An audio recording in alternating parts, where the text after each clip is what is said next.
దేవుని వాక్యం చదువుదాం.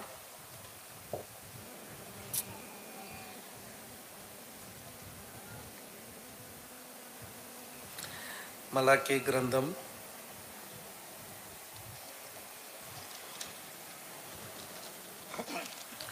1వ అధ్యాయం 6వ వచనం ఇలా ఉంది. కుమారుడు తన తండ్రిని గనపరచును గదా, దాసుడు తన యజమానుని గనపరచును గదా. నా నామం నిర్లక్ష్యపెట్టు యాజకులారా, నేను తండ్రినైతే నాకు రావలసిన ఘనత ఏమాయను? నేను యజమానుడనైతే నాకు భయపడేవాడు ఎక్కడ ఉన్నాడు అని సైన్యములకు అధిపతియకు యెహోవా మిమ్ము నడుగగా, ఏమి చేసి నీ నామమును నిర్లక్ష్యపెట్టితమని మీరు అందరూ. ప్రార్థన చేసుకుందాం. పరిశుద్ధుడైన మా తండ్రి, ప్రేమగల మా ప్రభువా, మీ పరిశుద్ధమైన ఉన్నత నామమునకు స్తుతివందనాలు సమర్పించుకుంటూ, ఈ ఒక్క దినం ఈ గ్రామమందు ఏర్పాటు చేసిన ఈ కూడికల్లో మధ్యాహ్నం పూట 2వ కూడికను మీరు మాకు అనుగ్రహించారు. ఉదయకాల సమయం నీ వాక్యములో నుంచి మీరు మాతో మాట్లాడుతూ వచ్చిన నీ ప్రేమ కొరకు మీకు స్తుతివందనాలు మీకు చెల్లించుకుంటూ, ఈ సమయం మమ్మల్ని మేము నీ బలిష్టమైన హస్తాలకు అప్పగించుకుంటున్నాము. ప్రభువా, మా మధ్య మీ ఆత్మ సంచారం జరగనివ్వండి. నీ వాక్యం బయలు వెడలిన తోడనే వెలుగు కలుగును అని మీరు చెప్పారు. ఈ స్థలములో నీ వెలుగు అనేకుల హృదయాల్లో కలుగునట్లుగా మీరు కృపాకార్యం చేయమని మమ్మల్ని మేమే నీ కృపగల దయగల స్థాలకు అప్పగించుకుంటూ నీ దీవెన కోరుతూ, యేసుక్రీస్తు ప్రభు యొక్క శ్రేష్టమైన నామంలో స్తోత్రాలు చెల్లించి అడిగి వేడుకొని మీకే ప్రార్థిస్తున్నాము తండ్రి. Amen, amen.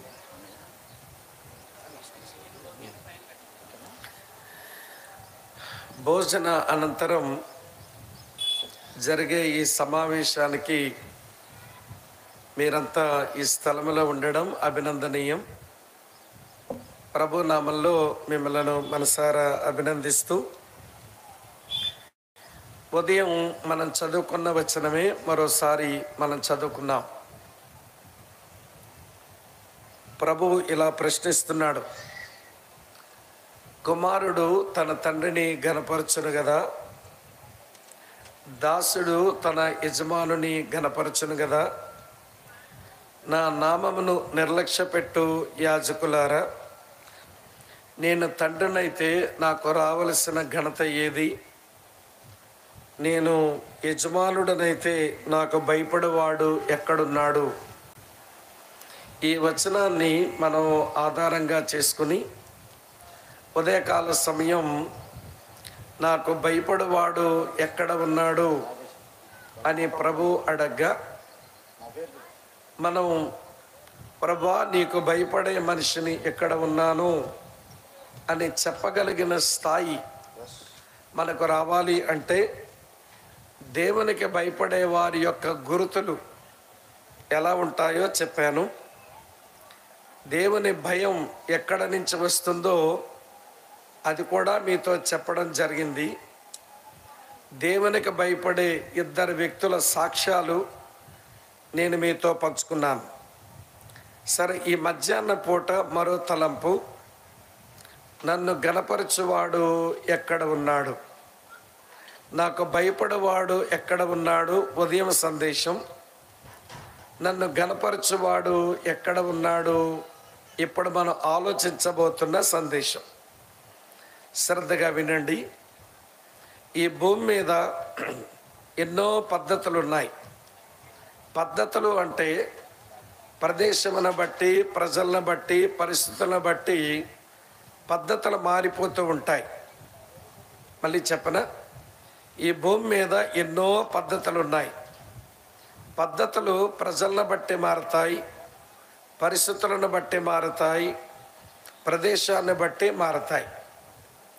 భారతదేశంలో మనం కారు నడుపుతూ ఉన్నప్పుడు స్టీరింగ్ కుడివైపున ఉంటుంది. ఇది మన పద్ధతి.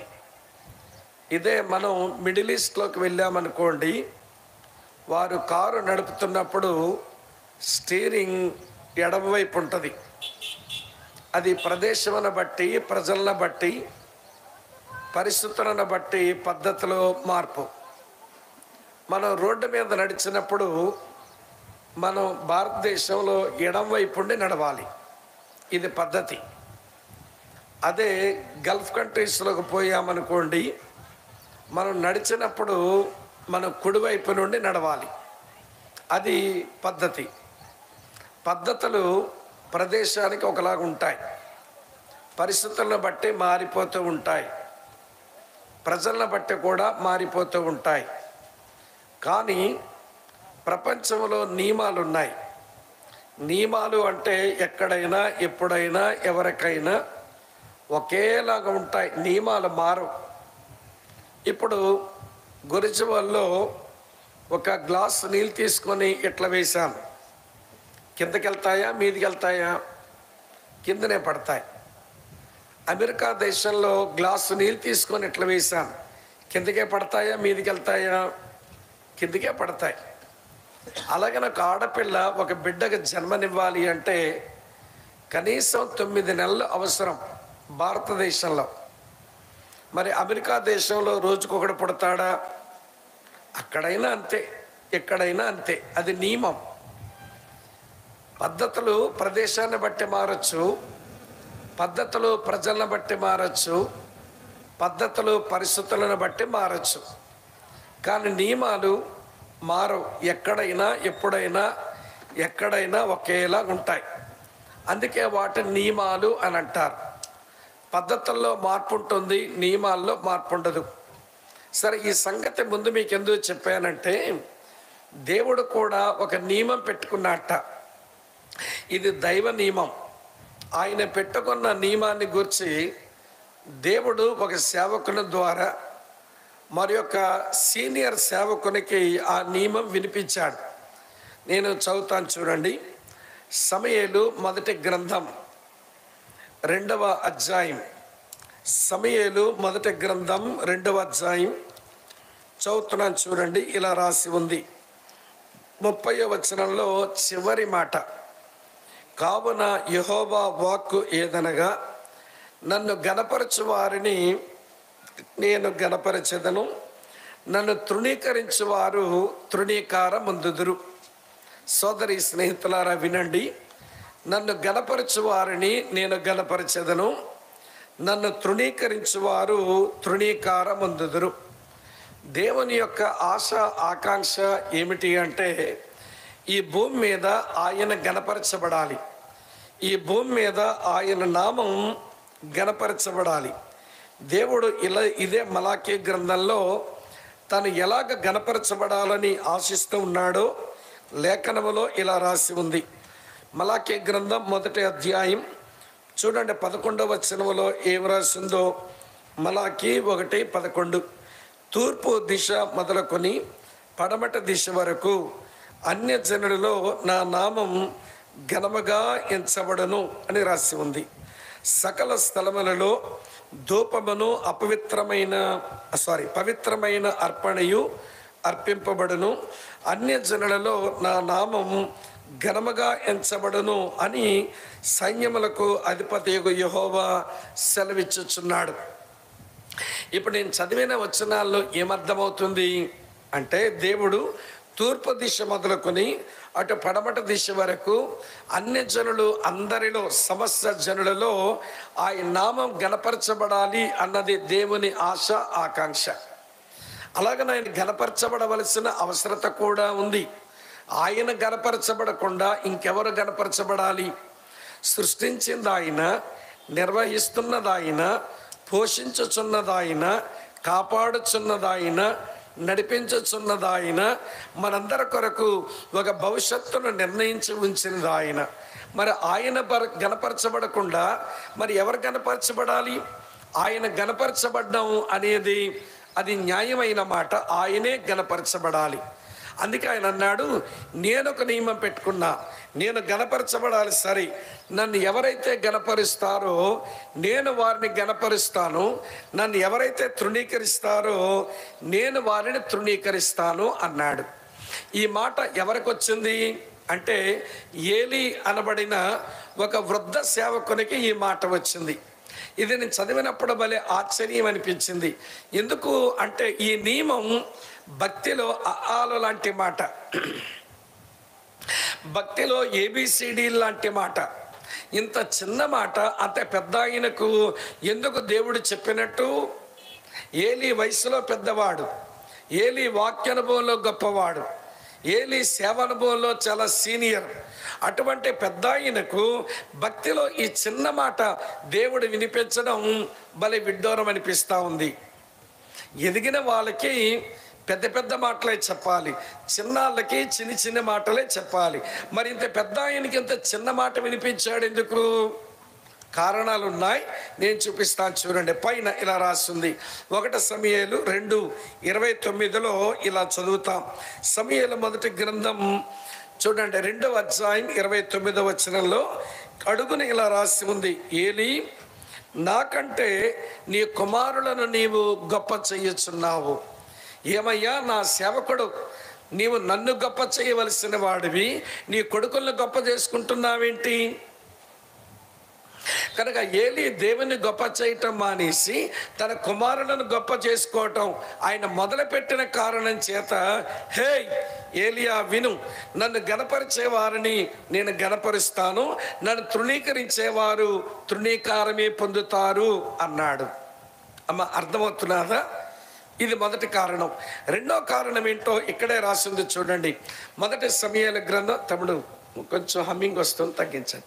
1 సమూయేలు గ్రంథం 2వ అధ్యాయం 29వ వచనంలో చూడండి ఏమి రాస్తుందో, నా నివాస స్థలమునకు నేను నిర్ణయించిన బలి నైవేద్యములను మీరేలా తృణీకరించుచున్నారు?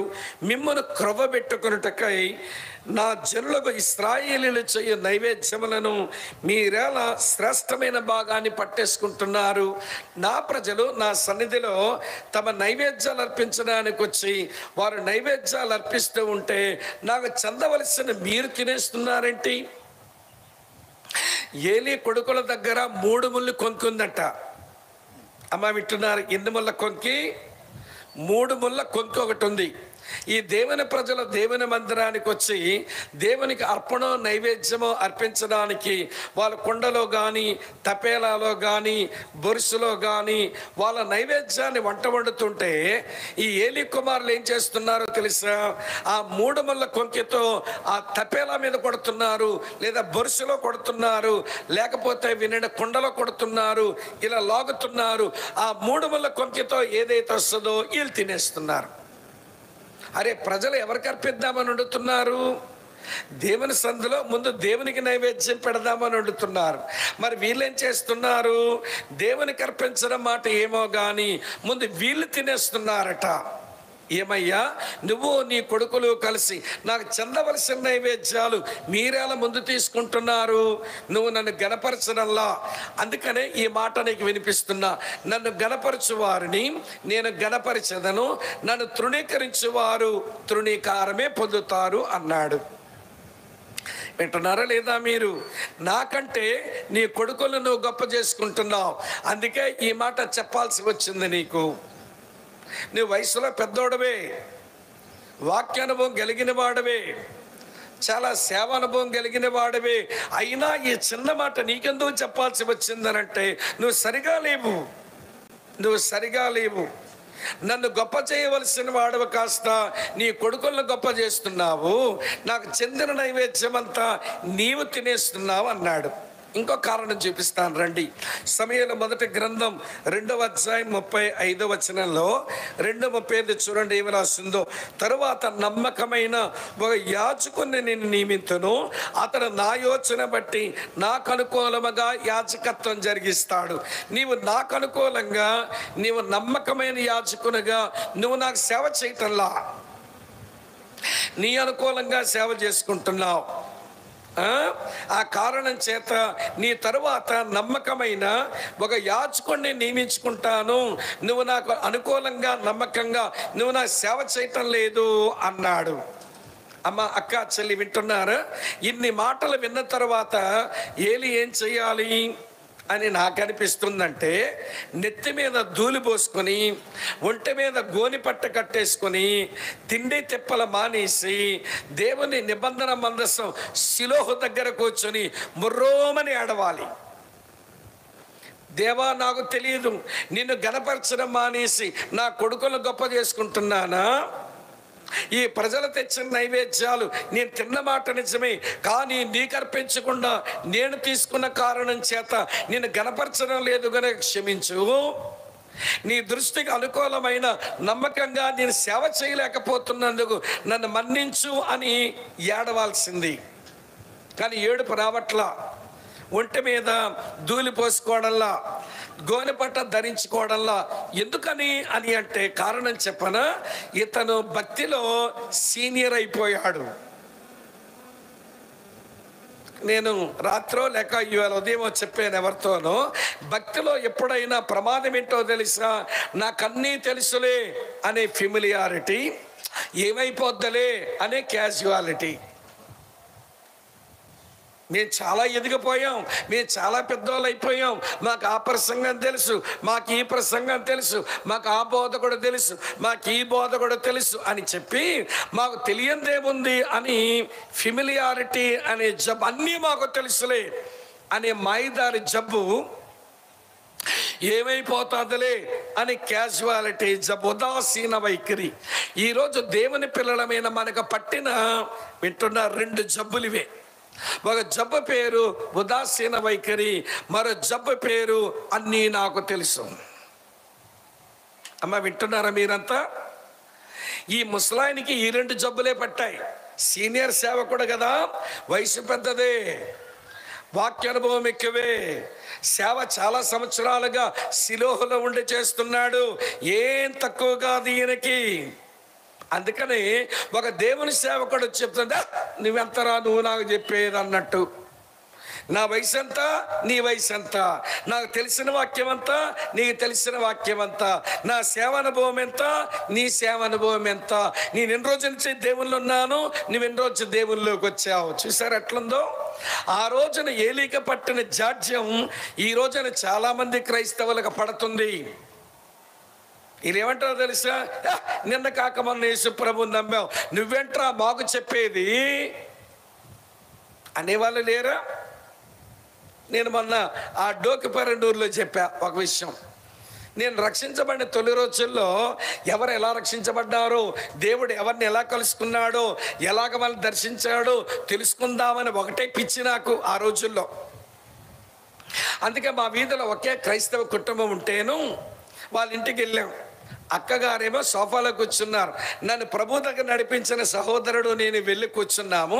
నేను అడిగాను, అక్క మీరు ఎట్లా మారు మనసు పొందారు, ఏ వాక్యంతో దేవుడు నేను కలుసుకున్నాడు, మీరు ఎలా మారారు, మీ మారు మనసు అనుభవం ఏంటో ఒక 2 ముక్కలు చెప్పండి అక్క, నేర్చుకుంటామంటే ఆవిడంది, ఒరేయ్ మాకు మారు మనసు ఏంట్రా, మేము పుట్టు క్రైస్తవులమైతేను, ఎవరంటే ఇల్లు పాపిస్టోళ్ళు, పుష్టు క్రైస్తవులు, పాపిష్టి క్రైస్తవులు. పుట్టగానెవడు క్రైస్తవుడు అవడు. ఈవిడేదో అలా అనుకుంటుంది పాపం. అనుకొని మాకు మారు మనసు అడుగుతావేంట్రా, మీ పుట్టు క్రైస్తవులమైతేను అనింది. అదేంటక్క, మరి మీరు మారు మనసు పొందలేదా, మీరు పరలోకం ఎలా వస్తారు అన్నాను. ఆవిడంది, మా తాత కర్నూలు జిల్లాలో సేవకుడురా, మా నాన్న ఈస్ట్ గోదావరి కాకినాడలో సేవకుడురా, మాది సేవకుల కుటుంబం అనింది. నేను అప్పుడే విన్నానేమో, ఒక 3-4 రోజుల కిందట విన్నా. ఆ రోజుల్లో అదేంటో నికోదేము గురించి విన్నా బైబిల్ స్టడీలో. నికోదేము లాంటి పెద్దోడే తిరిగి జన్మించకపోతే పరలోక రాజ్యం చేరమని యేసయ్య చెప్పాడు కదక్క, మరి తిరిగి జన్మించకపోతే మీరు పరలోకం ఏమొస్తారు అన్నా నేను. ఏంట్రా పిలక నిగుడుతున్నట్టుంది నీకు? నీ వయసు ఎంత, నా వయసు ఎంత? నీకెంత వాక్యం తెలుసు, నాకెంత వాక్యం తెలుసు?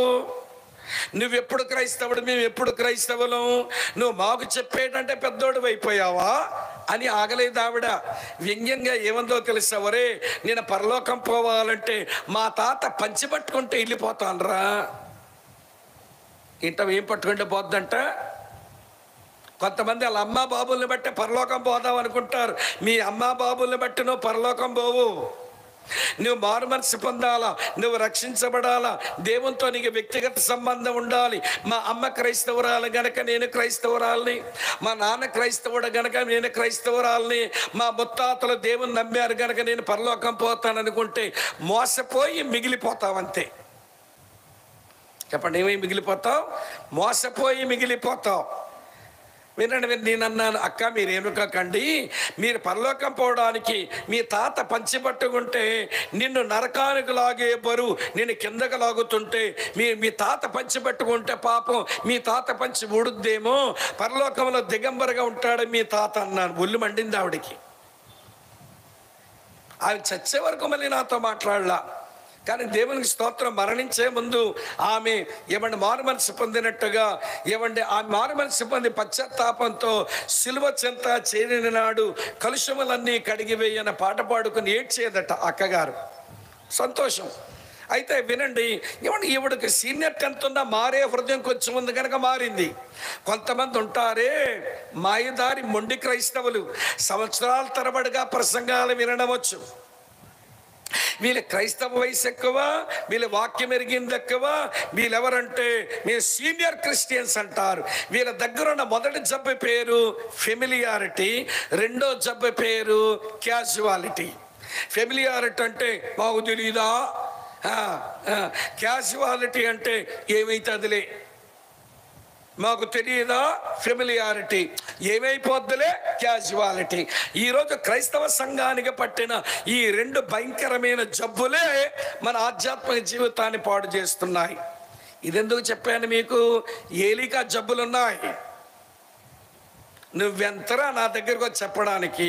చెప్పినోడు మళ్ళీ దైవజనుడైనట్టు. చూడండి 27వ వచనంలో ఏమి రాసిందో, 1 సమూయేలు 2:27లో అంతటా దైవజనుడొకడు ఏలీ నొద్దకు వచ్చి ఇట్లా నేను వచ్చి చెప్పినోడు దైవజనుడే, విన్నోడేమో సీనియర్ దైవజనుడు.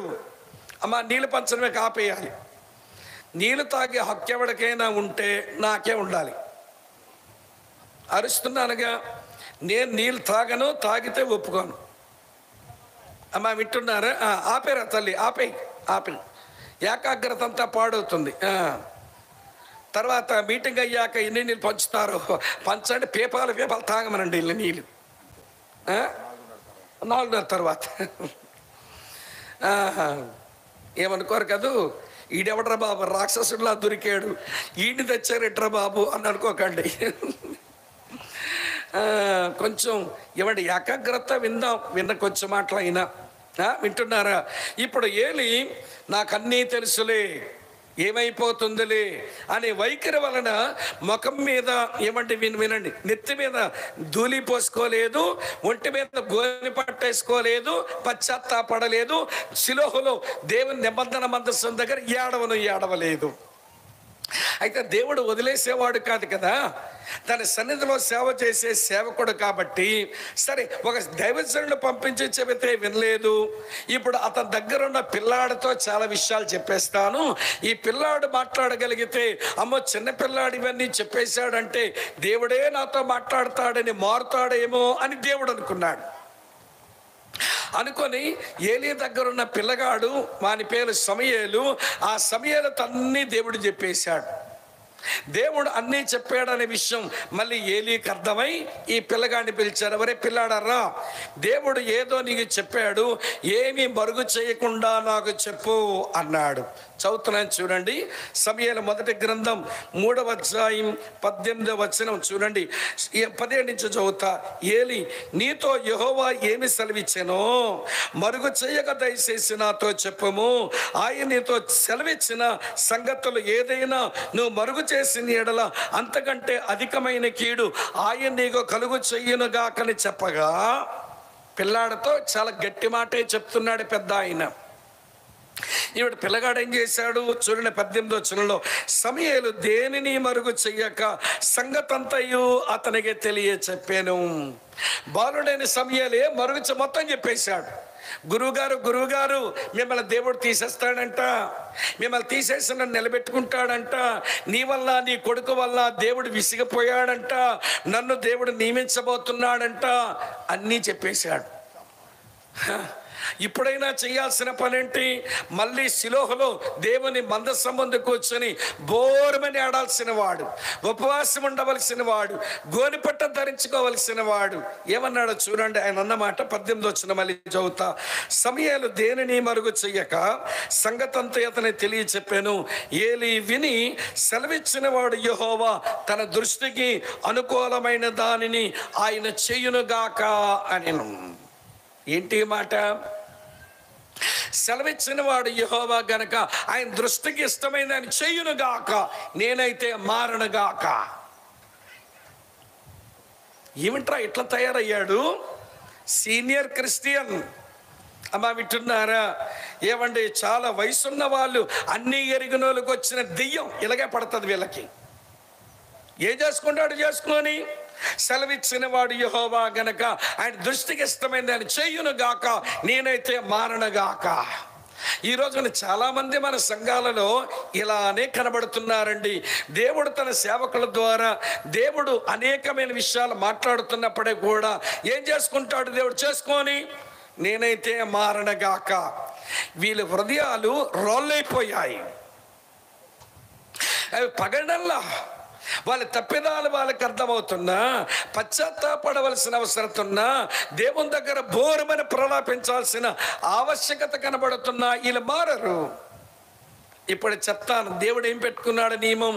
నన్ను గణపరిచేవారిని నేను గణపరుస్తా, నన్ను తృణీకరించేవారిని నేను తృణీకరిస్తా. ఇప్పుడు ఏలి అతని కొడుకులు ఆయన తృణీకరించారు కాబట్టి దేవుడు ఏం చేయాలి? మాట్లాడరే, తృణీకరించాలి. తృణీకరించేశాడు. మీకు విషయం చెప్పనా? వీళ్ళు యాజకుని కుమారులే. అతను అతని కుటుంబంలోని వారసులు రొట్టె ముక్కొకరు ముష్టెత్తుకునే వాళ్ళు అయిపోయారు. తినడానికి పొట్టలో రొట్టె ముక్కల కొరకు ముష్టెత్తుకునే మంది అయిపోయారు. దేవుడు నిన్ను యాజకునిగా గణపరిచాడు. మరి నువ్వు దేవుని గణపరచడం మానేసి నువ్వు ఇలాంటి తప్పడడుగులు వేస్తే దేవుడు తృణీకరించేశాడు. అమ్మ వింటున్నారా? ఎందుకో తెలుసా? నన్ను తృణీకరించేవారిని నేను తృణీకరిస్తాను, నన్ను గణపరిచేవారిని నేను గణపరుస్తానన్నాడు. ఇప్పుడు దేవుడు తన నియమం ప్రకారం పని చేసుకొని పోతున్నాడు. ఏమిటి ఆ నియమం? నన్ను గణపరచలేదు, నన్ను తృణీకరించాడు, నేను ఇప్పుడు తృణీకరించాలి ఇన్నంతే. అందుకనే వింటున్నారా? పీఠం మీద నుంచి కింద పడి మెడగిరిగి చచ్చాడు సీనియర్ అయ్యగారు. ఆమె అర్థమవుతుంది చెప్పే మాట. ప్రమాదం జరిగిపోయింది కదా అంటారేమో, అది పెద్ద ప్రమాదం ఏం కాదులేండి. ఈరోజు కాకపోతే రేపన్నా ఈ ముసలి పీనుగు చస్తాడుగా, బతికుండిపోడుగా. కానీ కొద్ది రోజు బ్రతుకుంటే వృద్ధాప్యంలో ఉన్న సేవకుడు ఎంతమంది యవనస్తులకు చక్కగా చెప్పుండేవాడివో, కానీ గతించిపోయాడు. ఆయన కొడుకులిద్దరూ మేము నాయకులమే, మేము సేవకులమే అని మందసం మోసుకొని యుద్ధ భూమికి వెళ్ళి వారిద్దరూ చచ్చారు. అక్కడ ప్రమాదం జరిగిందా? జరిగింది. కానీ అది పెద్ద ప్రమాదం కాదు. ఈరోజు కాకపోతే రేపన్నా చస్తారుగా ఆ యవనస్తులు. కానీ అసలు ప్రమాదం జరిగిపోయింది. శిలోహలో ఉండవలసిన దేవుని మందసం, శిలోహలో ఉండవలసిన దేవుని సన్నది, అది ఫిలిస్తీన్ల చేతులకు వెళ్ళిపోయిన తర్వాత దేవుని సన్నది లేకుండా అయిపోయారు దేవుని ప్రజలు. మీతో సంగతి చెప్పనా? దేవుని మందస్సం ఉంటే దేవుని సన్నిధి ఉన్నట్టే. దేవుని మందస్సం ఉంటే దేవుని పోషణ వారికి ఉన్నట్టే. దేవుని మందస్సం ఉంటే దేవుని సంరక్షణ వారికి ఉన్నట్టే. దేవుని మందస్సం శిలోహల వారి మధ్యలో ఉంటే దేవుని కాపుదల ఉన్నట్టే. ఇప్పుడు నిబంధన మందస్సం ఫిలిస్తీన్ల చేతిలో కలిపోయింది. దేవుని సన్నిధి లేదు, దేవుని పోషణ లేదు, దేవుని సంరక్షణ లేదు, దేవుని యొక్క కాపుదల నడిపింపు లేదు. ఇది అసలు ప్రమాదం. అమ్మ వింటున్నారా? దేవుడు పెట్టుకున్న నియమాన్ని దేవుడు తూచా తప్పకుండా ఆయన ఫాలో అవుతాడు. నియమం ముందే చెప్పేశాను. పద్ధతులు మనుషులను బట్టి, పరిస్థితులను బట్టి, ప్రదేశాన్ని బట్టి పద్ధతులు మార్చుకోవచ్చు, కానీ నియమాలు మారు. అందులోకి ఇది దేవుడు పెట్టుకున్న నియమం. నన్ను గణపరిచే వారిని నేను గణపరుస్తాను, నన్ను తృణీకరించే వారిని నేను తృణీకరించేస్తాను అన్నాడు. అమ్మ వింటున్నారా? ఇప్పుడు ఏలీ జీవితంలో జరిగిన ఈ గంభీరమైన, భయోందోళనమైన, ఆలోచించవలసిన ఈ అనుభవం వాళ్ళ వెనకాల వచ్చిన తరానికి పాఠం కాదు, ఇది గుణపాఠం.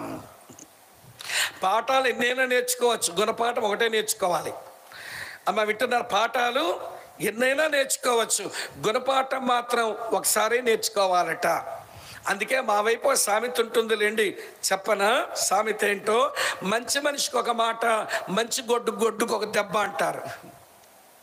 మంచి గొడ్డుకు దెబ్బ కొడితే బాగుంటుందట, మంచి మనిషికి ఒక మాట చెబితే సరిపోద్దట.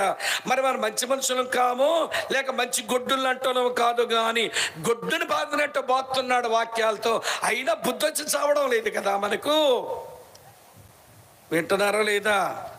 పాఠాలు నేర్చుకుంటామా, గుణపాఠం నేర్చుకుంటామా? పాఠాలు ఎన్నైనా నేర్చుకుని అలాగే మిగిలిపోతాం. గుణపాఠాలు నేర్చుకుంటే మాత్రం భలే పరివర్తనలు మన జీవితంలో రావాలి.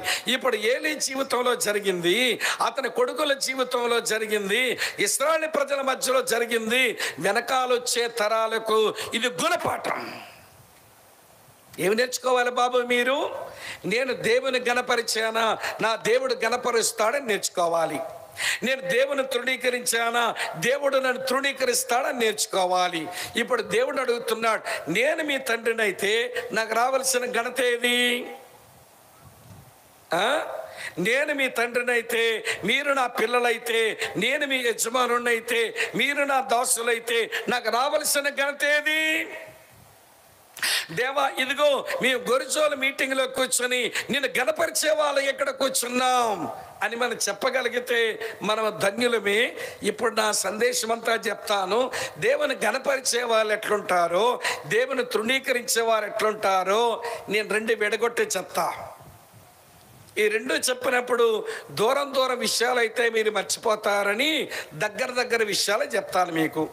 ఇంతగా మీరు నాకు దగ్గరగా ఉన్నారా లేదా? మీ మనసులో ఏదో నాకు దూరంగా వెళ్ళిపోయినట్టు కనబడుతున్నాయి కొంతమంది. కొంచెం దగ్గరగా ఉన్నాడు, తల్లి దండం పెడతా, కొంచెం దగ్గరగా ఉండండి, విషయాలు బాగా వింటూ ఆలోచించండి. ఏలీ తర్వాత వచ్చిన వెరీ ఫస్ట్ జనరేషన్లో ఈ గుణపాఠం నేర్చుకున్న వాళ్ళు దేవుని గణపరచడం నేర్చుకోవాలిగా.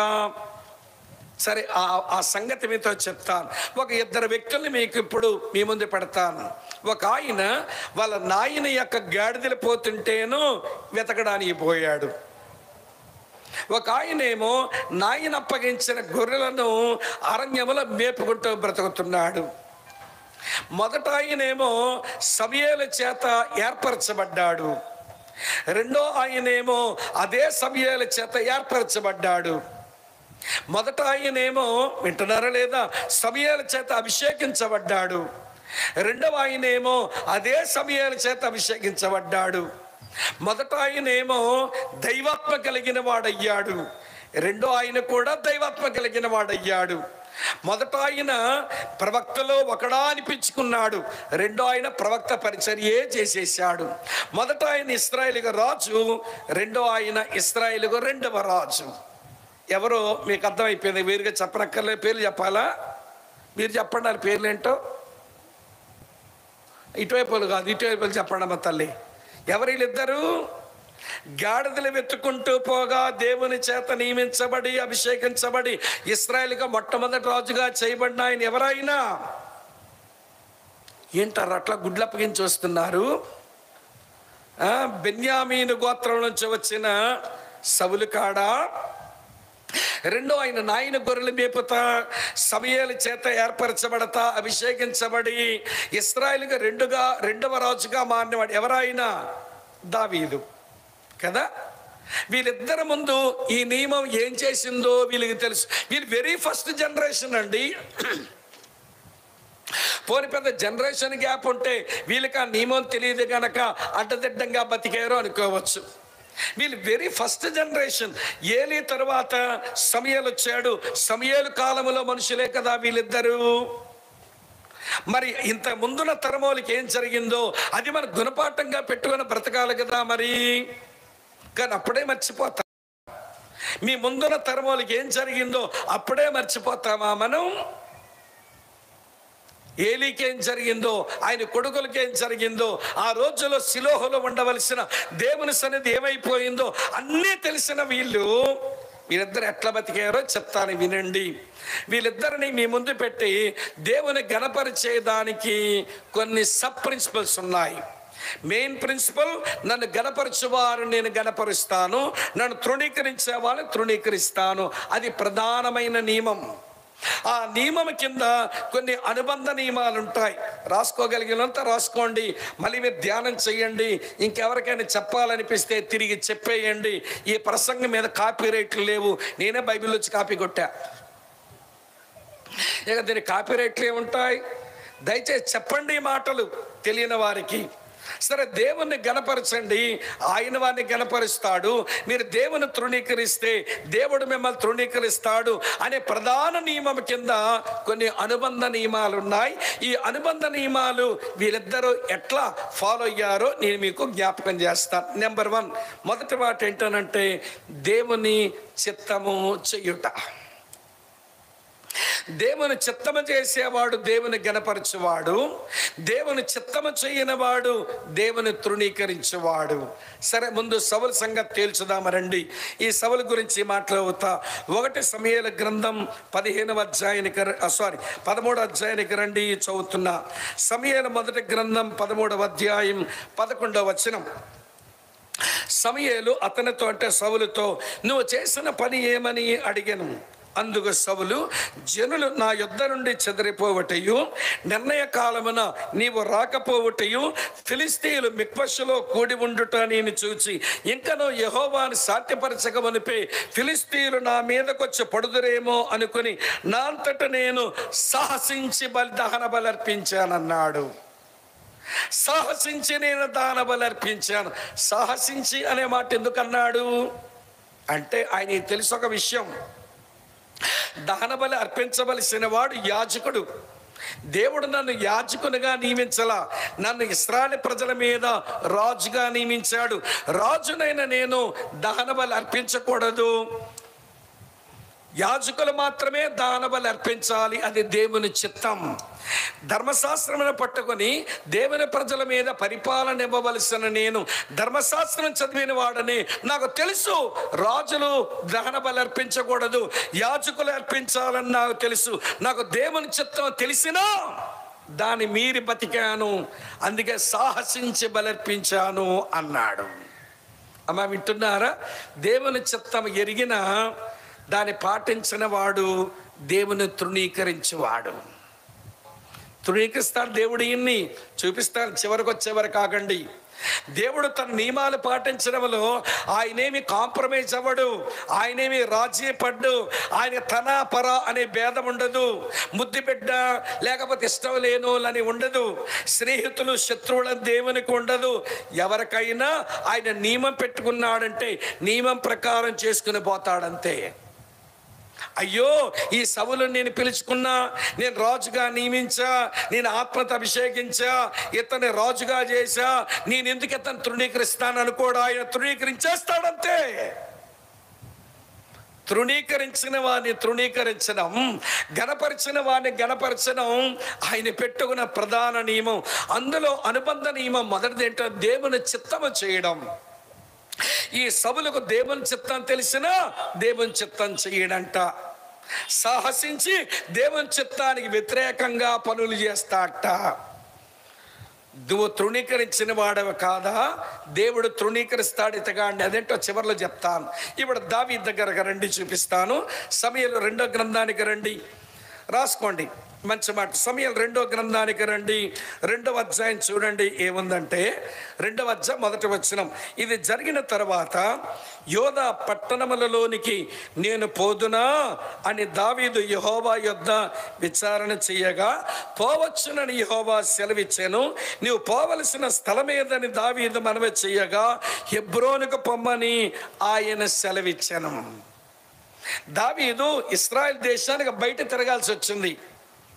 ప్రాణాలు గుప్పెట్లో పెట్టుకొని అరణ్యాలు బట్టి తిరుగుతున్నాడు. సరే, చంపే రాజు చచ్చిపోయినాడు, సౌలని తెలిసింది. దేవా, ఇప్పుడు నేను పట్టణములకు పోదునా అని అడిగాడు. వెళ్ళవయ్యా అన్నాడు దేవుడు. వెళ్ళమంటున్నావు, సరే ఏ పట్టణాన్ని పొమ్మంటావు అని అడిగాడు. నీవు హెబ్రోనికి వెళ్ళని దేవుడు చెప్పాడు. అప్పుడు దావీదు హెబ్రోనికి వెళ్ళాడు. ఏమిటి దావీదు అనుభవం అంటే, దేవుని చిత్తం తెలియకపోయినా అడిగి మరి దేవుని చిత్తం తెలుసుకొని దేవుని చిత్తం చేసేవాడు. మళ్ళీ చెప్పనా? దేవుని చిత్తం తెలియకపోయినా అడిగి మరి దేవుని చిత్తం తెలుసుకొని ఆ దేవుని చిత్తము చేసేవాడు. ఇతగాడు కదా దేవుని గణపరచువాడు. దేవుని చిత్తం తెలిసినా అది చెయ్యనివాడు దేవుని తృణీకరించేవాడు. దేవుని చిత్తం తెలియకపోయినా అడిగి మరీ తెలుసుకొని దేవుని చిత్తము చేసేవాడే దేవుని గణపరచువాడు. మంచిది. ఇప్పుడు మన దగ్గరికి వద్దాం. దేవుని చిత్తం చేయడం ఇష్టమైన పనేనా? ఇక్కడ ఉన్నారా లేదా? 1 యోహాను పత్రిక 2:17 ఇలాగన్నాడు యోహాను. ఏమన్నాడు తెలుసా? లోకము దాని ఆశలు గతించిపోతాయి కానీ దేవుని చిత్తం జరిగించువాడే నిరంతరము నిలుచును అన్నాడు.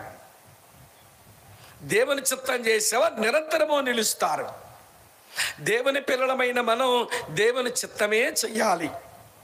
అంతెందుకు, మనం ఏ యేసు ప్రభునైతే నమ్మామో, ఏ యేసు ప్రభునైతే వెంబడిస్తున్నామో ఆయనే ఇలాగన్నాడు. ఒకసారి యోహాను సువార్త 6వ అధ్యాయం 38వ వచనంలో, నేను నా ఇష్టము నెరవేర్చుకుంటూ రాలేదు, నన్ను పంపిన వాని చిత్తం నెరవేర్చడమే నాకు ఇష్టమైన పని అన్నాడు.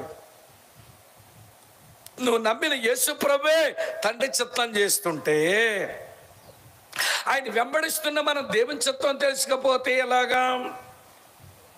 మీరేమనుకోరా, ఒక విషయం చెప్తాను. దేవుని మందిరానికి వచ్చేవాళ్ళు భలే పాడతారండి పాట.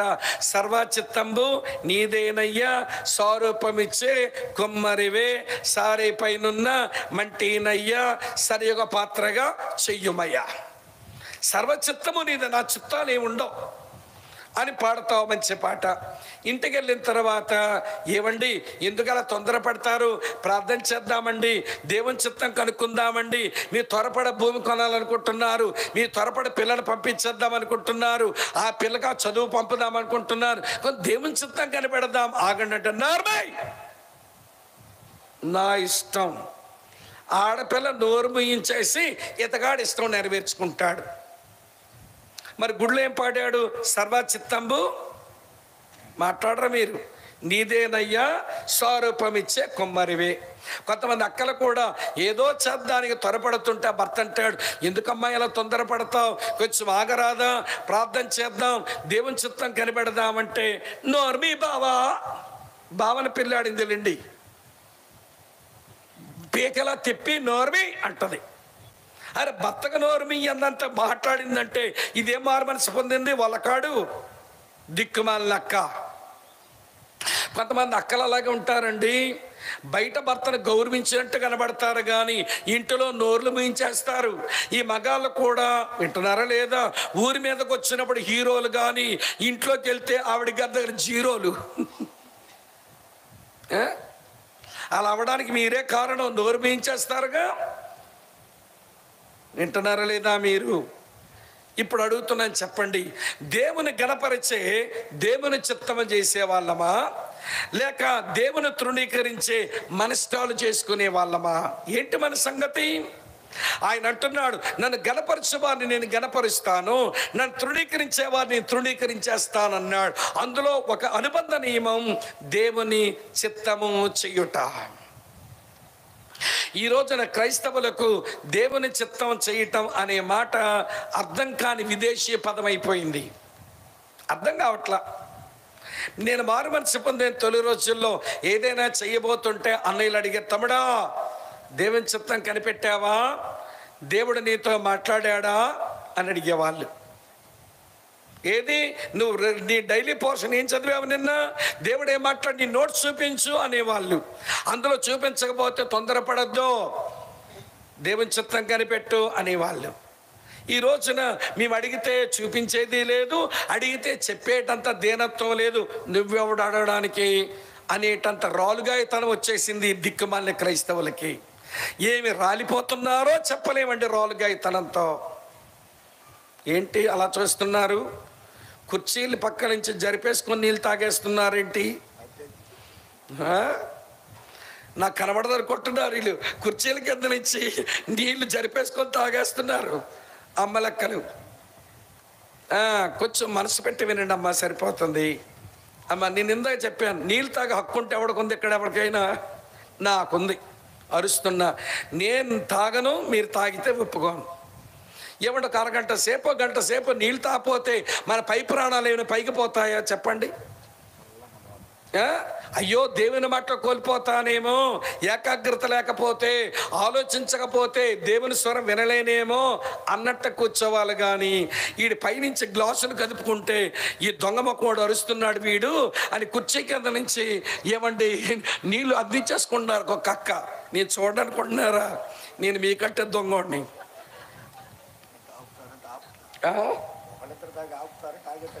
ఒకరిద్దరు తాగుతారంటే ఆగట్లా, మొత్తం జరుగుతుంది. ఏమండి నీళ్ళ ఏమండి బకెట్టో లేదు ఆ చెంబు, అమ్మ దాన్ని పక్కన పెట్టండి, మధ్యలో తిరిగిందంటే ఒప్పుకోను మళ్ళీ. సరే వినండి, నన్ను గణపరచు వారిని నేను గణపరుస్తాను, నన్ను తృణీకరించు వారిని నేను తృణీకరిస్తాను. ఈ ప్రధాన నియమం కింద మొదటి అనుబంధ నియమం దేవుని చిత్తం చేయడం. దేవుని చిత్తం ఎరిగి చెయ్యని సౌలు దేవుని తృణీకరించిన వాడే. దేవుని చిత్తం ఎరగకపోయినా తెలుసుకొని మరి దేవుని చిత్తం చేసిన దావీదు దేవుని గణపరచువాడు. ఫస్ట్ ఎవడు సబ్ ప్రిన్సిపల్ అయిపోయింది అనుబంధ నియమం. రెండో అనుబంధ నియమం చెప్తాను వినండి. రెండో అనుబంధ నియమం ఏంటంటే దేవుని సమయాల వరకు వేచి ఉండడం. దేవుని సమయాల వరకు వేచి ఉండడం. మళ్ళీ సౌలు విషయం చదువుదాము రండి. మొదటి సమూయేలు గ్రంథం 13వ అధ్యాయంలో మళ్ళీ చూడండి ప్రియులారా, 11-12 వచనాలు. సమూయేలు అతనితో, నీవు చేసిన పని ఏమని అడిగాను. అందుకు సౌలు, జనులు నా యొద్ద నుంచి చెదిరిపోవటయు, నిర్ణయ కాలమున నీవు రాకపోవటయు. ఇక్కడ విషయం మిమ్మల్ని అడగాలి. నిర్ణయ కాలమున నువ్వు రాలేదు. ఒక విషయం అడుగుతాను చెప్పండి, చదువుకునే వాళ్ళకి తెలుస్తుంది. మీరు స్కూల్కి వెళ్ళారు లేదా కాలేజీకి వెళ్ళారు, టైం టేబుల్ మీరు తయారు చేసి ప్రిన్సిపాల్కి ఇచ్చి కాలేజీ నడిపించుకోమంటారా, లేక ప్రిన్సిపాల్ గారు హెచ్ఎం గారు వాళ్ళు టైం టేబుల్ వేసి కాలేజీ స్కూల్లో రన్ చేస్తారా? చెప్పండి మా పిల్లలు. మనం టైం టేబుల్ వేసి ఇస్తావా? ఆయన టైం టేబుల్ వేసి ఇస్తాడా? వాళ్ళు టైం టేబుల్ వేసి ఇస్తారు. మనం టైం టేబుల్ వేయకూడదు. దేవుని ప్రవక్త, నిన్ను రాజుగా నియమించిన వాడు, చివరి న్యాయాధిపతి, యాజకుడు కూడా నిన్ను అభిషేకించిన వాడు, నిన్ను రాజుగా నియమించిన వాడు, ఆయన చెప్పిన సమయానికి వస్తాడు. నువ్వు టైం టేబుల్ పెట్టుకుని నువ్వు నిర్ణయకాలం రాలేదు కాబట్టి ఆగలేకపోయాను. దేవుని సమయాల వరకు వేచి ఉండని సౌలు దేవుని తృణీకరించిన వాడు. వింటున్నారా లేదా మీరు? ఇప్పుడు దావీదు దగ్గరకు వద్దామనండి. సమూయేలు 2వ గ్రంథం 2వ అధ్యాయం 4వ వచనం చదవండి.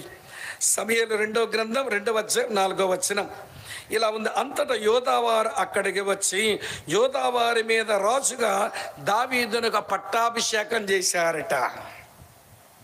ఇక్కడ మంచి ఆలోచన ఉంది, చెప్తాను వినండి. దావీదుకు అభిషేకం ఎవరు చేశారు? సమూయేలు చేశాడు. దావీదుకు పట్టాభిషేకం ఎవరు చేశారు? యోధావారు హెబ్రోనోలు చేశారు. అభిషేకానికి పట్టాభిషేకానికి ఏమిటి వ్యత్యాసం? అభిషేకించబడిన రాజుకు సింహాసనం ఉండదు, అభిషేకించబడిన రాజుకు సామ్రాజ్యం ఉండదు, అభిషేకించబడిన రాజుకు సైన్యం ఉండదు, కానీ పట్టాభిషేకం చేయబడిన రాజుకు సింహాసనం ఉంటుంది, పట్టాభిషేకం చేయబడిన రాజుకు సైన్యం ఉంటుంది, పట్టాభిషేకం చేయబడిన రాజుకు సామ్రాజ్యం ఉంటుంది. అంతెందుకు, ఇప్పుడు మిమ్మల్ని అడుగుతాను, యేసు ప్రభు రాజేనా? మాట్లాడరేమండి, రాజేనా? యూదుల రాజుగా పుట్టినవాడు ఎక్కడున్నాడు? ఆయన పూజించడానికి వచ్చామని తూర్పు దేశ జ్ఞానులు అన్నారు కదా. రాజుగానే పుట్టాడు, రాజుగానే బ్రతికాడు, రాజుగానే మరణించాడు. అయితే ఏ రాజు అయినా? అభిషేకించబడిన రాజా, పట్టాభిషేకం చేయబడిన రాజా? ఏమంటారు తమ్ముడు? అభిషేకించబడిన రాజు. పట్టాభిషేకం ఏం కావాలా? నువ్వు నా కుడి పక్కన కూర్చో, నీ శత్రువులన్నీ పాదములకు పీఠంగా చేసి నీకు సామ్రాజ్యం ఇచ్చే వరకు నా కుడి పార్శ్వాన్ని కూర్చున్నాడు. ఈ రోజుకి యేసుప్రభు పట్టాభిషేకం అవ్వాలా?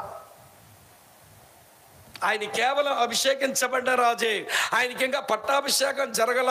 పట్టాభిషేకం జరిగి ఉంటే ఆయన శత్రువులు అతని పాదముల కింద పీఠమై ఉండేవాళ్ళు, అతనికంటూ సైన్యం ఉండేది, అతనికంటూ సామ్రాజ్యం ఉండేది. ఈ రెండింటికి వ్యత్యాసం తెలియకపోతే యేసు ఎలాంటి రాజో తెలియక మనం గందరగోళం అయిపోతాం. యేసు అభిషేకించబడిన రాజు, ఆయనకి ఇంకా పట్టాభిషేకం జరగల. ఇప్పుడు దావీదును సమూయేలు అభిషేకించాడు, పట్టాభిషేకం హెబ్రోనులు చేశారు. ఈ మధ్యలో సమయం ఎంతో చెప్పనా? ఆయన అభిషేకించబడినప్పుడు అతని వయసు 17, అతని పట్టాభిషేకం జరిగినప్పటికీ అతని వయసు 30. మధ్యలో ఎంతకాలం ఉందమ్మా? ఏమర్రా, లెక్కలు కూడా రావా? పథకాలు వచ్చిన డబ్బులు లెక్కెట్టేస్తారే మంచికి, 7,000 లెక్కెట్టారు ఎవరైనా? పథకాలు వచ్చిన డబ్బులు బాగా లెక్కెడతారా? మరి ఈ లెక్క చెప్పరే అన్న, నాకు కరెక్ట్గా చెప్పాలా? ఏమంటే 30 ఏట పట్టాభిషేకం అయింది, 17వ ఏట ముందు అభిషేకం అయింది. మధ్యలో టైం ఎంత? 13 సంవత్సరాలు. ఏంటమ్మా? 13 సంవత్సరాలు. ఈ 13 సంవత్సరాలు దావీదు ఎవడ్రా సౌలు రాజు? నేనే రాజును, నేను అభిషేకించబడ్డానని అడిగితే ఆపినోడు ఎవడున్నాడు చెప్పండి? దావీదుని. రాజుగారి కొడుకైన యోనాతానికి వాళ్ళ నాన్న కంటే దావీదంటే ఇష్టం. రాజుగారి కూతురైన మీకాలక్కకు వాళ్ళ నాన్న మీద కంటే తను ప్రేమించిన దావీదంటే ఇష్టం. రాజుగారి ఇంట్లో ఉన్న యోధులందరికీ రాజుగారి కంటే దావీదంటే ఇష్టం. ఆనాటి ఇశ్రాయేలు ప్రజలందరికీ రాజైన సౌలు కంటే దావీదంటే ఇష్టం. ఇప్పుడు దావీదు ఎవడ్రా ఆ సౌలు రాజు? ఈ రోజు నుంచి నేనే రాజునని అడిగితే ఆపేవాడెవడూ లేడు. కానీ దావీదు తొందరపడలా. దేవుడు ఎప్పుడు పట్టాభిషేకం చేయిస్తే అప్పుడు రాజు అవుతానని సమయాల కొరకు వేచి ఉన్నాడే కానీ తొందరపడలా. దేవుని సమయాల కొరకు వేచి ఉన్నవాడు దేవుని గణపరచువాడు, దేవుని సమయాల వరకు వేచి ఉండనివాడు దేవుని తృణీకరించేవాడు. అమ్మ, అర్థమవుతుంది? వ్యర్థమవుతుందా? ఇప్పుడు ఆ విషయం చెప్పనా? బైబిల్ దేవుడు కాలానికి సమయానికి అతీతుడు. ఆయన కాలానికి సమయానికి బంధితుడు కాదు. కాలము సమయము అతని మీద ఏలుబడి చేయలేవు. కాలం మీద సమయం మీద ఆయన ఏలుబడి చేయగలడు. ఎందుకో తెలుసా? ఆయన సమయంలో పుట్టినవాడు కాదు, ఆయన దగ్గర నుంచే సమయం వచ్చింది. దేవుడు ఉందా? టైం ఉందా? ఆయన వెలుగు కలుగునుగా కని అనగా వెలుగు కలిగెను, వెలుగును చీకటిని వేరు చేసెను, వెలుగుకేమో పగలని పేరు పెట్టెను, చీకటికి రాత్రని పేరు పెట్టెను, అస్తమయమును ఉదయమును కలుగా ఒక దినమాయెను. అంటే దేవునిలోంచి దినాలు మొదలైనాయి. దినాల్లో దేవుడు రాలేదు. దినాల్లో వచ్చిన దేవుళ్ళు దిక్కుమాలిన దేవుళ్ళు. అందులో దైవత్వం ఉండదు. దినాల్లో పుట్టుకొచ్చారు వీళ్ళు. ఏమండి, దినాలకు ముందే ఉండేవాడు దేవుడు, కాలానికి అతీతుడు దేవుడు. కాలము సమయం ఆయన మీద ప్రభుత్వం చెయ్యకూడదు. అటువంటి దేవుడు కాలానికి సమయానికి ఎంత విలువనిస్తాడో చెప్పమంటారా? ఆయన అన్నాడు ప్రసంగిలోని, దేని కాలమందు అది చక్కగా జరుగునట్లు ఆయన సమస్తమును నియమించి ఉన్నాడు. ప్రసంగి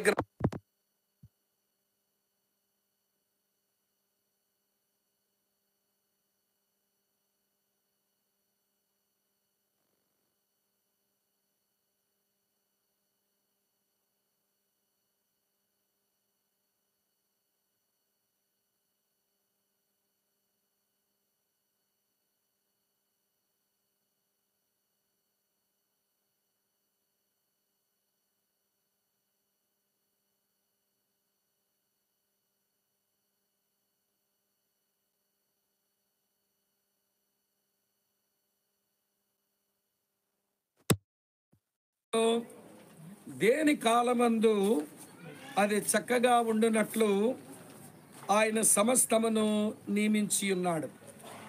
ఏ కాలంలో ఏది జరగాలో అది చక్కగా నియమించిన వాడు ఆయన. సరే వచ్చేస్తున్నానండి.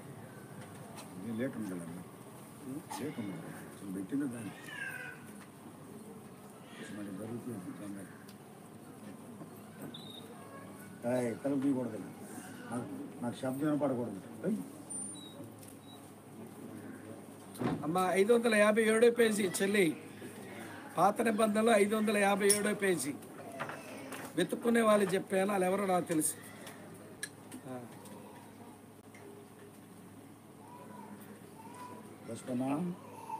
శ్రీనివాసరెడ్డి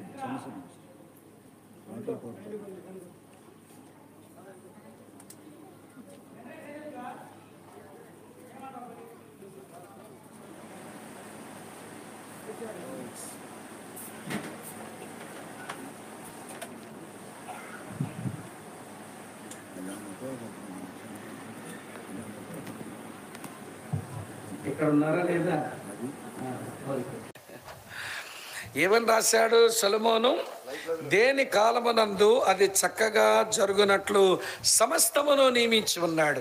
కాలానికి సమయానికి అతీతుడైన దేవుడు కాలానికి సమయానికి విలువనిచ్చి ఏ కాలములో ఏది జరగాలో అదే చేస్తున్నట్ట. ఇలా మీతో చెప్పనివ్వండి, కాలానికి సమయానికి ఎలా విలువనిస్తాడో చెప్తాను. ఆదికాండం 3వ అధ్యాయం 15వ వచనంలో స్త్రీ సంతానంగా తాను భూమి మీదకి వస్తాను అని చెప్పాడు. వెంటనే వచ్చాడా? ఎక్కడ ఉన్నారా మీరంతా? ఆదికాండం 3:15లో ఆదాము అవ్వలతో ఏదేని తోటలో స్త్రీ సంతానంగా ఆయన వస్తాడు. ఆయన సర్పకాటు తింటాడు, ఆయన సర్పం యొక్క తలను చెదగొడతాడని రాసింది. ఎప్పుడు వచ్చినాడు ఆయన? పౌలు గలతీ పత్రికలో రాశాడు. గలతీ పత్రిక 4వ అధ్యాయం 4వ వచనంలో ఉంటుంది. అయితే కాలము సంపూర్ణమైనప్పుడు దేవుడు తన కుమారుని స్త్రీ సంతానముగా ఈ లోకాన్ని పంపించాడు. అంటే పరలోకమందున్న దేవుడు ఇక్కడ రావడానికి ఒక టైం పెట్టుకున్నాడు, అప్పుడే వచ్చాడు ఆయన. వచ్చిన తర్వాత మొట్టమొదట పెళ్ళికి పోయినాడు, సేవ మొదలుపెట్టి పెళ్ళికి పోయాడు. పెళ్ళిలో ఏమైపోయిందంట? ద్రాక్షరసం అయిపోయింది. వాళ్ళ అమ్మగారు వచ్చి అన్నారు, బాబు ద్రాక్షరసం అయిపోయింది, నువ్వేదన్నా చేసి పెట్టు అని అంటే ఏమన్నాడు ఆయన? అమ్మ, నాతో నీకేం పని, నా సమయం ఇంకా రాలేదు. తన శిష్యులంతా ఒకసారి ఆయన చుట్టూ చేరి, ప్రభువా యెరూషలేములో పండగ జరుగుతున్నది, వెళదామా అని అడిగారు వాళ్ళు. యేసయ్య అన్నాడు, మీ సమయం ఎల్లప్పుడు మీ యొద్దనే ఉంది, నా సమయం ఇంకా రాలేదు అన్నాడు. చూసారా ప్రతిదాన్ని ఎట్లా మాట్లాడుతున్నాడు ఆయన? చివరికి ఒకసారి అంటాడు, యోహాను సువార్త 17వ అధ్యాయం 1వ వచనంలో, తండ్రి నా గడియ వచ్చి ఉన్నది అన్నాడు. అంటే ఏ సమయంలో ఏది జరగాలో అది చక్కగా ఆయన నియమించేవాడు. అటువంటి దేవుడు, అమ్మ వింటున్నారా, ఏ సమయానికి ఏది చేస్తాడో ఏమంటే నియమించాడో చేసే దేవుడు. సమయానికి కాలానికి విలువనిచ్చినప్పుడు మన సమయానికి కాలానికి విలువనిచ్చి దేవుని సమయాల వరకు వేచి ఉండాలి, కానీ ఊరికే తొందరపడితే ఎట్లా? ఆయనేమో దైవజనుడు టైంకి రాలేదట, ఇతగాడు యాజకుడు అవతారం ఎత్తాడు రాజు అయ్యుండి. కానీ దావీదు ఆ పిచ్చి పని చెయ్యలా. ఎవడండి నన్ను ఆపేవాడంటే ఎవడు ఆపడు, కానీ దేవుడు నన్ను పట్టాభిషేకం చేయించాలి, అప్పుడే నేను రాజుగా నియమించబడాలి. అంతేగాని అంతవరకు నేను అభిషేకించబడ్డ రాజునే కానీ పట్టాభిషేకం చేయబడే రాజుని అవ్వనని 13 సంవత్సరాలు వెయిట్ చేశాడండి. అమ్మ ఎన్ని సంవత్సరాలు? 13 సంవత్సరాలు. ఈ రోజుల్లో కొంతమంది ప్రభు దగ్గరకు వస్తారు, అయ్యా ప్రార్థన చేయండి అంటారు. ఏంటమ్మంటే మా పిల్లకి పెళ్ళి అవ్వలేదు అంటారు. ప్రార్థన చేయించుకున్నారు, నెల అయ్యింది, ఇంకా పెళ్ళి అవ్వలేదు. వీళ్ళు డైలాగ్ అంటే చెప్పనా, ఏం దేవుడు ఏం ప్రభు లేండి, ప్రార్థన చేయించుకున్నాను, నా కూతురికి ఏం అవ్వలేదు. అమ్మ ఎంతకాలం కనిపెట్టావు నువ్వు? ముష్టి నెల రోజులు చూసిందట, ఏమైనా పని అవ్వలేదట. ఏం దేవుడో ఏం ప్రభు అంటుంది. ఇప్పుడు విషయం మీతో చెప్పనా? మంచి విషయం చెప్తాను వినండి. చాలా మంచి విషయం చెప్తాను వినండి. సమయము కాలం విషయంలో మనం ఎట్లుంటామో చెప్తాను. నీ కూతురు చిన్నపిల్ల ఎంత ఉంది, అది, అరే పాప కూర్చో, చిన్నపిల్ల ఇంత ఉంది, ఆ పిల్ల వచ్చి వాళ్ళ అమ్మ దగ్గరకు వచ్చి, అమ్మ నేను ఉల్లిపాయలు కోస్తాను, నేను వంకాయలు కోస్తాను, ఆ కత్తి నాకు ఇవ్వు అంది. అప్పుడు వాళ్ళ అమ్మ అంటుంది, నా పాప నువ్వు ఉల్లిపాయలు కొయ్యలేవమ్మా, వద్దు తల్లి, ఇగో తాడు తీసుకో, వెళ్ళి తాడాట ఆడుకొని ఇచ్చింది. ఆ చిన్న పిల్ల బయటికి వెళ్ళి ఇక తాడాట ఆడుకుంది. ఇప్పుడు అదే పిల్ల వయసు పెద్దదై 18 సంవత్సరాలు వచ్చింది. ఇప్పుడు నీ వయసు ఏమో 40 దాటింది, కొంచెం కళ్ళు కూడా కనబడడం లేదు, ఉల్లిపాయలు కోస్తా ఉంటే కళ్ళలో నీళ్ళెక్కి నువ్వు చెయ్యి కోసుకుంటున్నావు. ఇప్పుడు మళ్ళీ నీ 18 సంవత్సరాల కూతురు తాడు పట్టుకుని రోడ్డు మీదకి ఆడుకోవడానికి వెళ్తుంది. అప్పుడు మీరు నా బుజ్జే, నా కన్నే, నా లొల్లే, నా బంగారమే, ఆడుకో తల్లి, ఆడుకోమని మీరు పంపిస్తారా? మీరు ఏమంటారు? ఏమనరా? పంచేయమ్మని అంత మెత్తగంటారమ్మా మేరీపొడోలు. చెప్పండి, పని చేసుకోమని మెత్తగంటారా? మీరేమంటారు చెప్పనా? వసద్దున్నపోతే పందిలాగా బలిసావే, పని ఎప్పుడు నేర్చుకోండి, చెయ్యి పని చెయ్యి. అత్తవారింటికి వెళ్తే మీ అత్తవారికి ఉంటుందా? ఇంట్లో పని నేర్చుకోపోతే ఎట్లా? కొయ్యి ఉల్లిపాయలు కొయ్యి అని కత్తిపీట నువ్వే ఇచ్చావు. ఏమో చిన్నప్పుడు అడిగింది కదా, ఎందుకు ఇవ్వలేదు? చెయ్యి కోసుకుంటుందని ఇవ్వలేదు. ఇప్పుడు మరి ఎందుకు ఇచ్చావు? కోప్పడి మరి పని నేర్చుకుంటుందని ఇస్తున్నావు. ఒక చెడ్డ తల్లివి ఏ సమయానికి ఏది చెయ్యాలో అంత బాగా నీకే తెలిసినప్పుడు, మంచి దేవుడు, ప్రేమగల దేవుడు నీకు ఏ సమయంలో ఏది చెయ్యాలని తెలియదు అనుకుంటున్నావా? తొందరేంటి మరి? బూర్లు అంటుందట ఒక అమ్మ, అప్పుడు నోట్లో పప్పు నానబెడతా ఉంటుంది. తొందర, ఇన్స్టెంట్, అనగానన్ని అయిపోవాలి. దేవుడు అనగానన్ని చేయడు. ఆయనకు తెలుసు దేని కాలమందు అది చక్కగా జరుగునట్లు సమస్తమును ఆయన నియమించిన దేవుడు. అమ్మ అర్థమవుతున్నదా? ఇప్పుడు చెప్పండి, దేవుని సమయాల వరకు వేచి ఉండని వాడు దేవుని తృణీకరించిన వాడు, దేవుని సమయాల వరకు వేచి ఉన్నవాడు దేవుని గణపరచువాడు. మరి నీ సంగతి ఏంటి? దేవుని చిత్తము చేయడం, రెండవ మాట దేవుని సమయాల వరకు వేచి ఉండడం. ఇంతకంటే ఎక్కువ చెప్పలేను, 2 చెప్పాను. మూడవ సంగతి చెప్తాను రండి. మూడవ అనుబంధ నియమం. మూడవ అనుబంధ నియమం ఏమిటి అంటే, అమ్మా వింటున్నారా మీరంతా? మూడవ అనుబంధ నియమం దేవుని మహిమపరచడం. దేవుని మహిమపరచడం.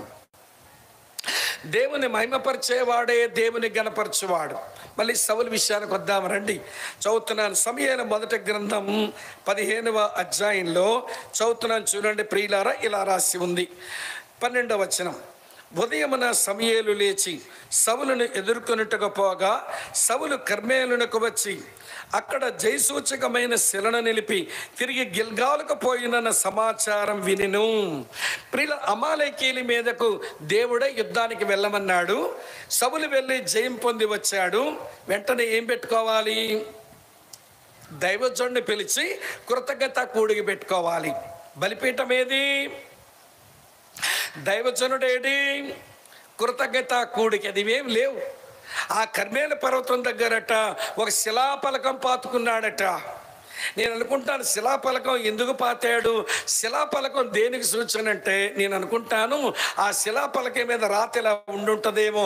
శ్రీ శ్రీ శ్రీ శ్రీ శ్రీ శ్రీ శ్రీ శ్రీ బెన్యామీను గోత్రికుడైన ఏలిల మొట్టమొదటి రాజు అయిన సౌలు అమాలేకీయుల మీద పొందిన మొదటి విజయమహో కింద సంతకం కూడా పెట్టాడేమో. ఎవరు మహిమ కొరకు అయ్యా శిలాపలకం పాతావు? శిలాపలకం పిచ్చోడా? ఎవరు మహిమ కొరకు శిలాపలకం పాతావు? దేవుని మహిమ కొరకు. అది అయ్యుంటే బలిపీఠం కట్టి ఉండేవాడివి, సేవకుడైన సమయాన్ని పిలిపించుండేవాడివి, నువ్వు దహన బలి అర్పించుండేవాడివి, దేవుని మహింపరిచి దేవుని గణపరిచుండేవాడివి. దేవుడు లేడు, సేవకుడు లేడు, బలిపీఠము లేదు, బలర్పణ లేదు, శిలాపలకం వచ్చింది ఇక్కడ. శిలాపలకం వింటున్నారా మీరంతా? మరి దేవుణ్ణి అలా తృణీకరించిన వాడు తృణీకరించబడ్డమే న్యాయం. ఎందుకంటే దేవుడు చెప్పాడు, నన్ను తృణీకరించు వారిని నేను తృణీకరిస్తాను అని. సరే, సౌలు సంగతి తట్టి పెట్టండి. దావీదు దగ్గరికి వెళ్దాము రండి. ఇదే సమూయేలు మొదటి గ్రంథం 17వ అధ్యాయంలో దావీదు ఒక మంచి అనుభవం చూపిస్తా. చదువుతున్నాను, బాగా చూడండి అలా ఉందో లేదో. సమూయేలు మొదటి గ్రంథం 17వ అధ్యాయంలో 46వ వచనం చూడండి. ఇవ్వండి. గొల్లియాతు గొలియాత్తో దావీదు ఈ మాట అంటున్నాడు, ఈ దినమున యెహోవా నిన్ను నా చేతికి అప్పగించును, నేను నిన్ను చంపి నీ తల తెగవేతును. ఇశ్రాయేలీయులలో దావీదు ఉన్నాడని లోక నివాసులందరూ తెలుసుకున్నట్లు. అలానే ఉందా? ఇంటమా ఎవరున్నారని? దావీదు ఉన్నాడని ఎవడికి తెలియనక్కర్లా. దావీదెవడు? దేవుడున్నాడని తెలియాలి. అంటే ఎవరిని మహింపరిచే మనసు ఉంది దావీదుకు? తన మహిమ పొందాలని మనసు లేదు, దేవుడు మహిమ పొందాలని మనసు ఉంది. అందుకని ఇశ్రాయేలులో దేవుడున్నాడని అందరూ తెలుసుకోవాలి అన్నాడు. ఇప్పుడు అదే విషయం మన వరకు వస్తుంది. బాగా వినండి. దేవుని మహింపరచడానికే బ్రతుకుతున్నామా? పౌలు ఒక మాట అన్నాడు, 1 కొరింథీ పత్రిక 10వ అధ్యాయం 31వ వచనంలో, మీరు భోజనము చేసినను మీరు పానము చేసినను దేని కొరకు చేయాలంట? అక్కగారు ఉదయం తిన్నారు, దేని కొరకు తిన్నారు? ఆకలేసింది, తిన్నాను. ఆకలికి తిన్నాం కాదు, ఆ ఆహారం తిన్నాక దేవుడిచ్చిన ఆరోగ్యం బలముతో నేను దేవుని మహింపరచడానికి బతుకుతాను అనేది ఉండాలి ఆలోచన. నువ్వు తాగినా నువ్వు తిన్నా మరి ఏది చేసినా దేవుని మహిమ కొరకే చెయ్యాలట. ఎందుకని? నువ్వు ఆయన మహిమ నిమిత్తం సృష్టించబడ్డావు. యెషయా గ్రంథం 43వ అధ్యాయం 7వ వచనంలో భక్తుడు అన్నాడు, నా మహిమ కొరకు నేను సృష్టించిన వారిని నా యొద్దకు రప్పించండి అన్నాడు. ఇక్కడ కూర్చున్న మనమంతా దేవుని మహిమ కొరకు సృజించబడిన వారు, దేవుని మహింపరచాల్సిందే. దేవుని మహింపరచక తన మహిమ కొరకు బతికిన సౌలు దేవుని తృణీకరించాడు. ఫిలిస్తీన్లతో పోరాటం వచ్చినప్పుడు దేవుణ్ణి మహిమపరచాలి అని బతికిన దావీదు దేవుని మహిమపరిచి దేవుని ఘనపరిచిన వాడు. మరి నీ సంగతి ఏంటి, నా సంగతి ఏంటి? ఇది తెలియాలి ఇప్పుడు. అమ్మ, అర్థమవుతున్నదా? ఎవరి మహిమ కొరకు బ్రతుకుతున్నాం, ఎవరి మహిమ కొరకు తింటున్నాం, ఎవరి మహిమ కొరకు త్రాగుతున్నాం, ఎవరి మహిమ కొరకు ఈ పనులన్నీ చేస్తున్నాం, ఇది తెలియాలి ఖచ్చితంగా. ఎందుకంటే ఎక్కువ చెప్పలేను. దేవుని మహిమపరచడానికి కాకుండా నీ సొంత మహిమ కొరకు నువ్వు బతికే మనిషివైతే హేరోదవుతావేమని కొంచెం భయపడు. హేరోదవడం అంటే తెలుసా మీకు? హేరోదు దేవుని మహిమపరచనందున పురుగులు పడి చచ్చాడంట. రాసిందా లేదా? అపొస్తలుల కార్యం 12వ అధ్యాయంలో ఈ హేరోదు దేవుని మహిమపరచనందున పురుగులు పడి చచ్చాడంట. ఇలాంటి వచనాలు మనల్ని భయపెట్టాలి. మనం దేవుని భయములోకి రావాలి. సరే, ఎంతకంటే ఎక్కువ చెప్పలేను. ఎన్నొచ్చాయి? మొదటిదేమో దేవుని చిత్తము చేయుట, రెండవదేమో దేవుని సమయాల వరకు వేచి ఉండుట, మూడవదేమో దేవుని మహిమపరచుట. నాలుగో సంగతి చెప్తాను రండి. నాలుగో సంగతి ఏంటనంటే దేవునికి విధేయత చూపుట. దేవుడు ఎప్పుడు తన పిల్లల దగ్గర నుంచి కోరుకునేది విధేయతని. సౌలుతో చెప్పాడు సమూయేలు ద్వారా, నువ్వు అమాలేకీయుల మీద యుద్ధానికి వెళ్ళు, మనుషులందరినీ కూడా హతమ చెయ్యి, ఎవరిని బతకనియొద్దు, పశువులన్నింటినీ కూడా హతమ చెయ్యి, ఎవరిని బతకనియొద్దు. అంటే అతను యుద్ధానికి వెళ్ళాడు, అందరినీ హతమ చేశాడట, కానీ వాళ్ళ రాజును మాత్రం బతకనిచ్చాడట. ఏం పని వాడితో నీకు చూపిస్తాను చూడండి. సమూయేలు మొదటి గ్రంథం 15వ అధ్యాయంలో 8వ వచనం ఇలా రాసింది చూడండి. అమాలేకీయుల రాజైన అగగును ప్రాణముతో పట్టుకొని జనులందరినీ కత్తి చేత నిర్మూలన చేశాను. అగగనెందుకయ్యా బతకనిచ్చావు నీవు? అందరినీ హతమ చేయమన్నాడు కదా దేవుడు, ఎందుకు బతకనిచ్చావు?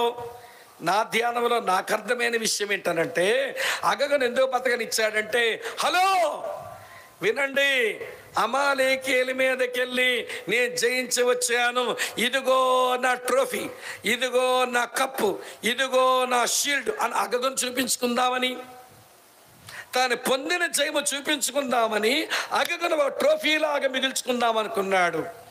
దేవునికి విధేయత చూపడమేనది? ఆడిందో బతకనిచ్చావు. సరే, తర్వాత జంతువులన్నీ హతమ చెయ్యమంటే క్రొవ్విన వాటిని బలిసిన వాటిని కొన్ని ఉంచేశాట.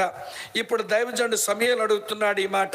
చూడండి, 1 సమూయేలు 15వ అధ్యాయంలో చూడండి ప్రియమైన స్నేహితు 14వ సమూయేలు, అలాగైతే నాకు వినబడుచున్న గొర్రెల అరుపులను ఎడ్ల రంకెలు ఎక్కడవని అడిగాను.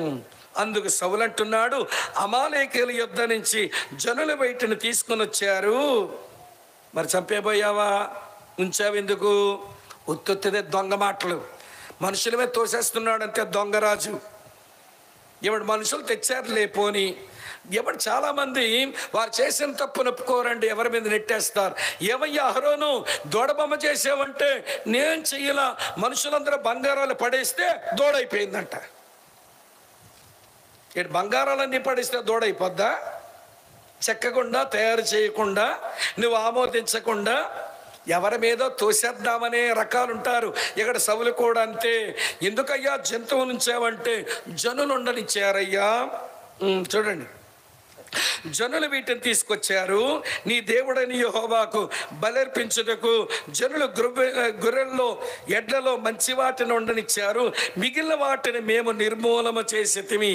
మళ్ళీ వాళ్ళు నిర్మూలన చేశారంట, మేమే నిర్మూలన చేసామంటున్నాడు. మేమన్నప్పుడు కలుపుకున్నావుగా. మరి జనులేమో తప్పు చెప్తున్నప్పుడు జనుల మీద నెట్టేస్తున్నాడు. దేవుడు చెప్పిన మాట చేసినప్పుడు మేము చేసామంటున్నాడు. ఏమి దొంగ ముఖమయ్యా నీవు? అమ్మా వింటున్నారా మీరంతా? చాలామంది ఎట్లున్నారు క్రైస్తవులు. ఏమండి, జయం వస్తే మాది, అపజయం వస్తే మీది. మేలు జరిగితే మాది చెప్పండి, మీరు చెప్పరు. కీడు జరిగితే మీది. అక్కచెల్లులారా వినండి.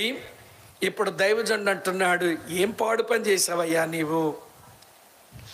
అగగునా బతకనిచ్చావు, ఈ జంతువులా బతకనిచ్చావని 15:22 ఏమన్నాడో చూడండి. ఒక మాట దైవజనుడు అన్న మాట చూపిస్తాను. అందుకు సమూయేలు తాను సెలవిచ్చిన ఆజ్ఞను ఒకటి గైకొనుట వలన యెహోవా సంతోషించున్నట్లు ఒకడు దహన బలులను అర్పించడం వలన సంతోషించునా? ఆలోచించము, బలులు అర్పించడం కంటే ఆజ్ఞను గైకొనుటను, పొట్టేల కొరవ అర్పించుట కంటే మాట వినుట శ్రేష్టం కదా. నువ్వు తిరుగుబాటు చేశావయ్యా. నువ్వు చేసిన తిరుగుబాటు సోది చెప్పడం అనే పాపంతో సమానమయ్యా. నువ్వు అగపరిచే మూర్ఖత అది మాయా విగ్రహాలను పూజించడంతో సమానమయ్యా అన్నాడు ఇశ్రాయేలీల మొదటి రాజుతో. దేవుడు చెప్పిన మాటకి విధేయత చూపగా సౌలు దేవుని తృణీకరించిన వాడయ్యాడు. మీకు ఒక విషయం చెప్పనా? సౌలు ఒక ఫెయిల్యూర్ కింగ్. చాలా మంచి విషయాలు ఉంటాయి ఆయనలో కూడా, మనం నేర్చుకోవాలి. చాలా మంచి విషయాలు ఉంటాయి ఆయన దగ్గర. కానీ అతను ఫెయిల్యూర్ కింగ్ అనుకున్నాడు. నేను ఏది చేసినా ఇబ్బందే కలుగుతుంది, పాడు బతుకు, చచ్చిపోతాను అనుకున్నాడు. బైబిల్లో మొట్టమొదట ఆత్మహత్యకు పూనుకున్నాడు ఎవడో చెప్పండి?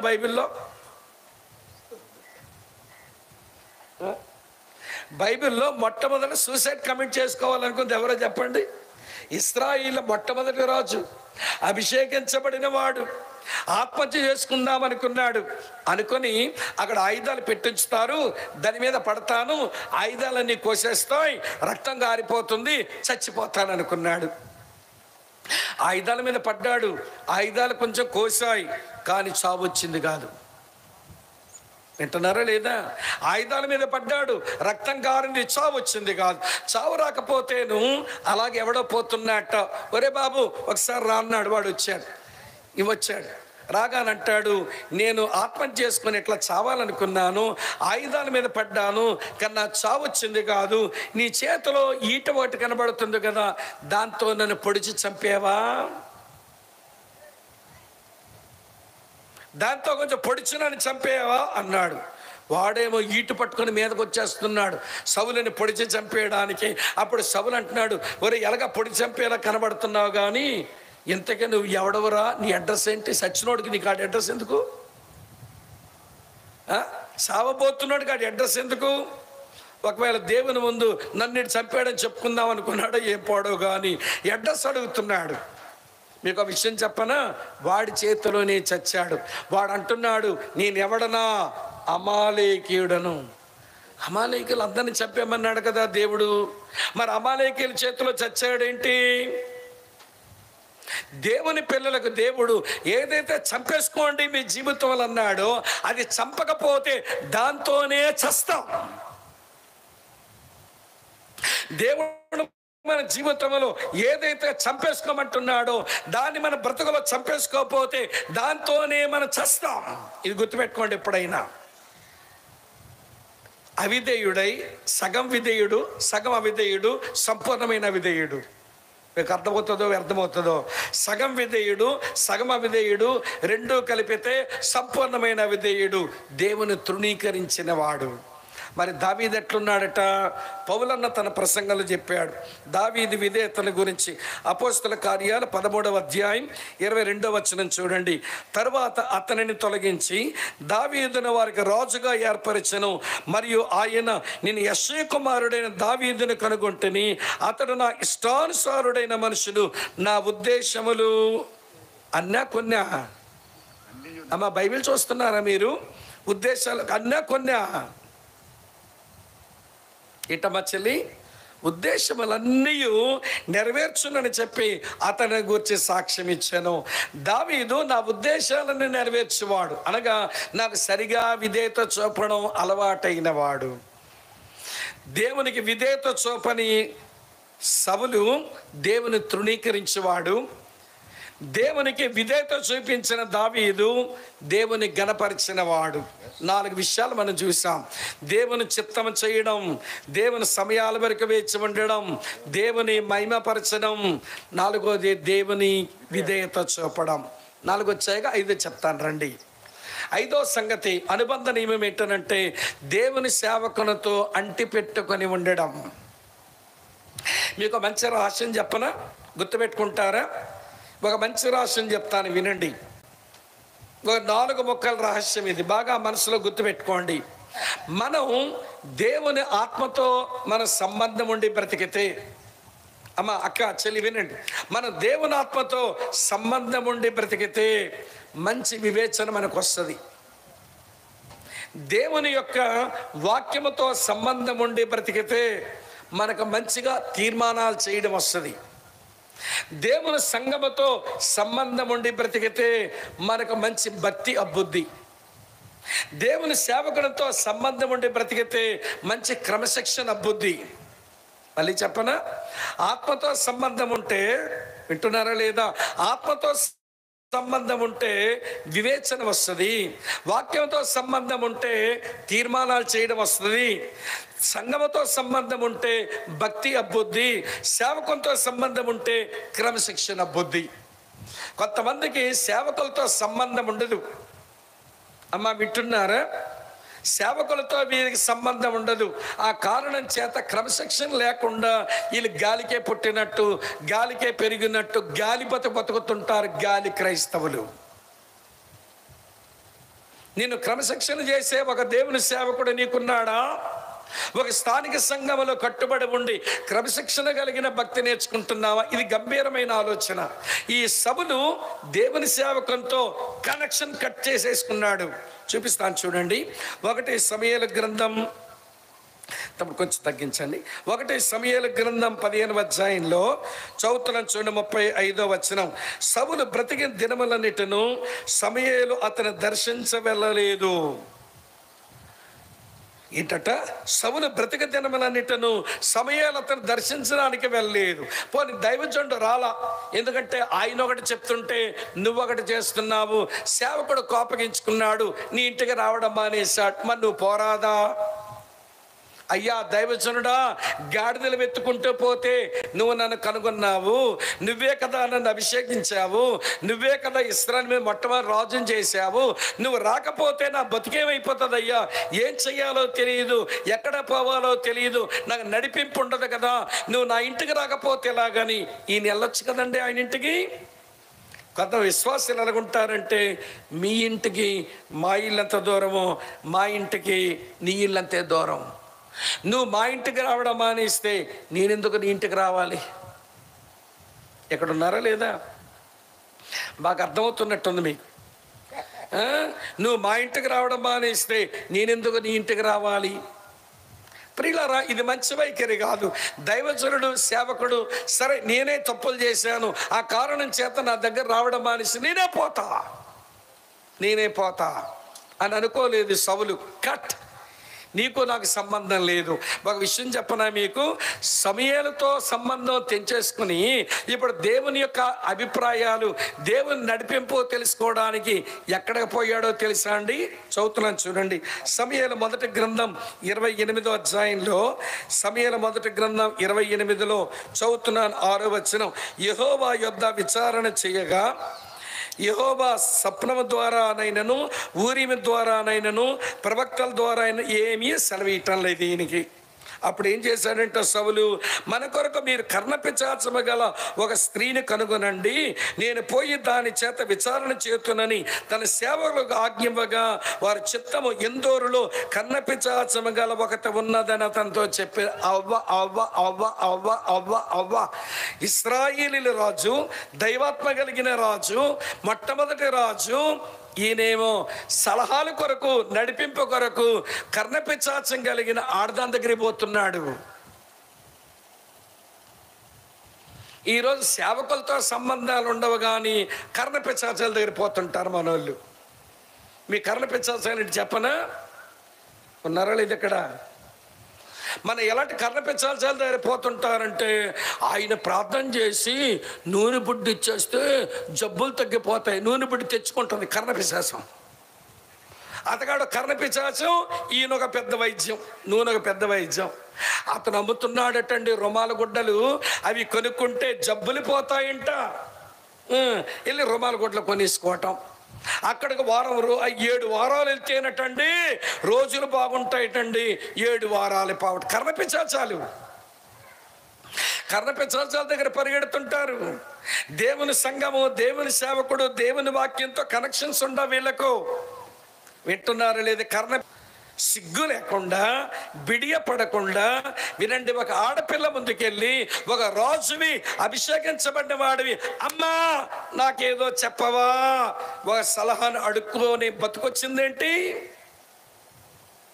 వింటున్నారా లేదా? ఈరోజు మీ కర్ణపిశాచ దగ్గర ఉంటాయి. ముందు వదులుకోండి. దేవుని సంఘముతో, సేవకులతో సంబంధాలు కలిగి ఉండి క్రమశిక్షణ గల జీవితం నేర్చుకోవాలి మనం. దావీదు అట్లా చేయలేదండి. చూపిస్తాను చూడండి దావీదు ఎట్లా చేశాడో. రాజులు మొదటి గ్రంథం 1వ అధ్యాయం, రాజులు మొదటి గ్రంథం చూడండి 32వ వచనం చదువుతున్నాను.